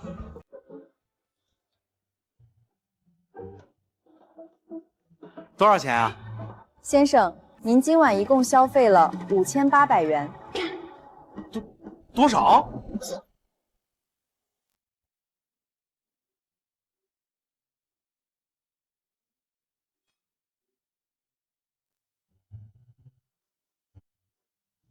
子航，你没事吧？谁让你非得跟我抢的？看，摔着了吧？我都说了我买！好家伙，前世精致冷漠的少爷，如今竟然为了抢这支钱被寒冬打倒在地，还将我手机砸了，人设是完全不要了。等你明天酒醒了，看我怎么宰你！我手机呢？我得扫码啊！我去找找手机，你们等着。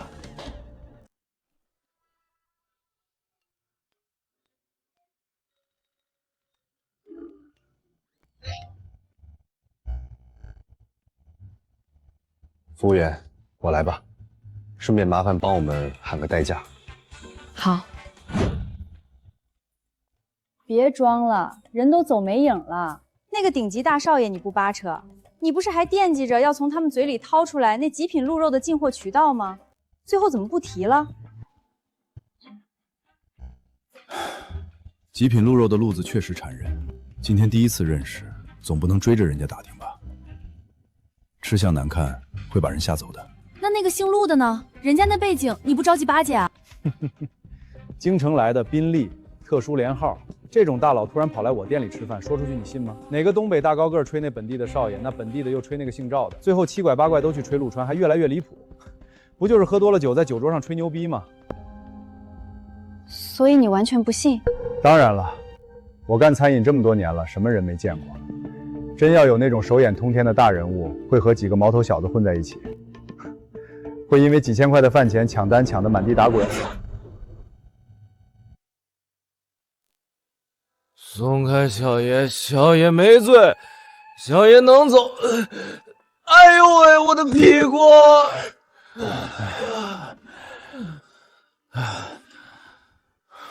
这两人吐了一身，估计得洗个澡。我打电话叫前台安排几个技师帮他们洗澡换衣服吧。行，我也困得不行了。送你的，不欠人情，纯粹当朋友送的。朋友送礼，难道不接啊？谢了。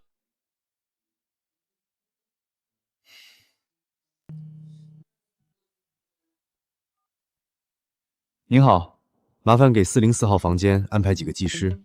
我有2个朋友喝醉了，需要洗个澡，衣服也记得帮忙洗了晾干一下。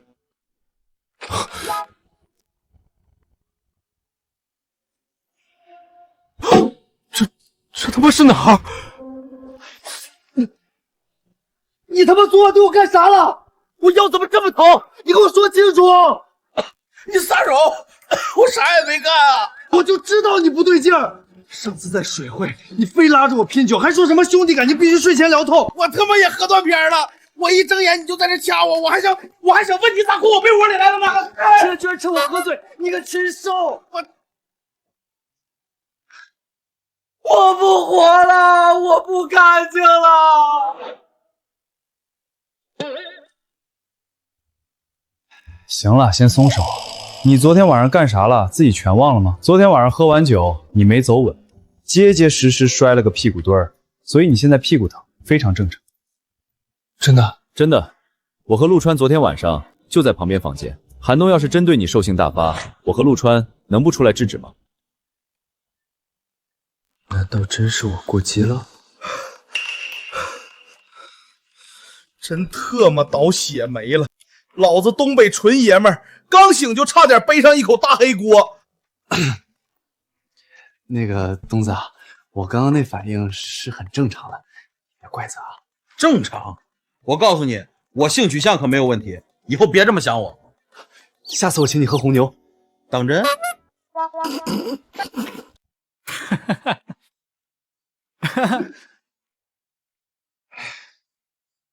我去冲个澡。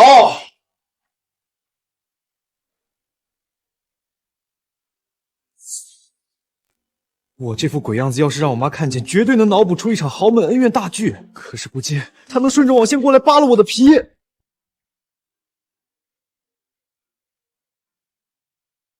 妈，儿子，大清早跟室友在酒店开房呢。昨晚大家一起喝了点酒，太晚了就没回宿舍。不对呀，你这眼睛怎么红彤彤的？是不是哭了？没有没有，你想哪儿去了？谁能欺负我呀？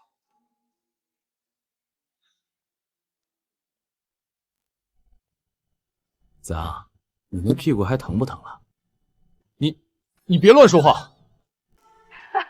妈，不是，你听我说，事情不是你想的那样。哎呦，阿姨好，我是子昂的兄弟寒冬，您叫我小东就行。你好啊，小东，长得真精神，阿姨对你很满意。小东啊，等会儿帮子豪揉的时候下手轻点儿，晚上记得来阿姨家吃饭，妈给你们炖大棒骨，好好补补。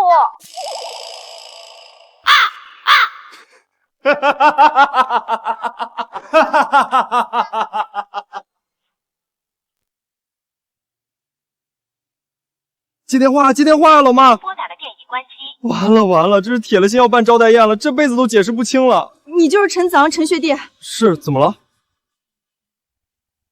这又是干啥呀？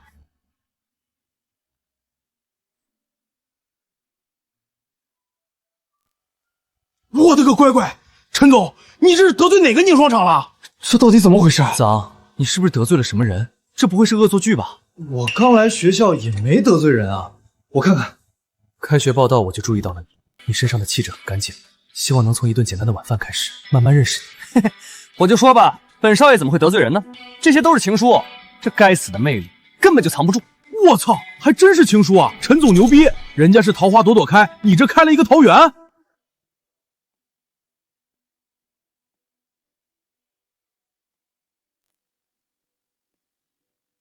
瞧瞧，全都是对我人格魅力的赞扬，全都被我外表吸引了。这黑丝还有褶皱，明显是穿过的，这也太直接了。我的个亲娘嘞，这么狂野！今天送黑丝，明天不得将身体送上门啊？不对劲儿，太不对劲儿了！以前怎么没人送这些东西？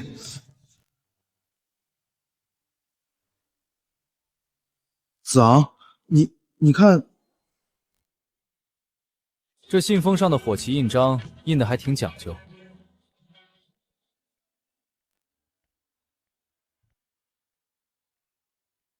外语学院的邮窗，看来送情书的还不止咱们学校的。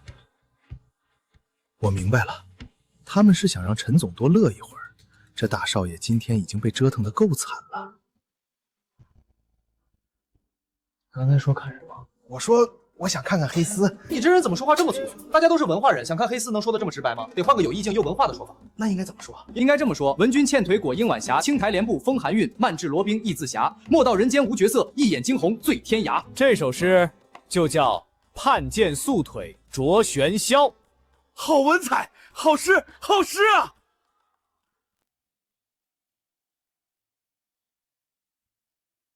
行了，都收拾一下，第一节金融专业课要迟到了。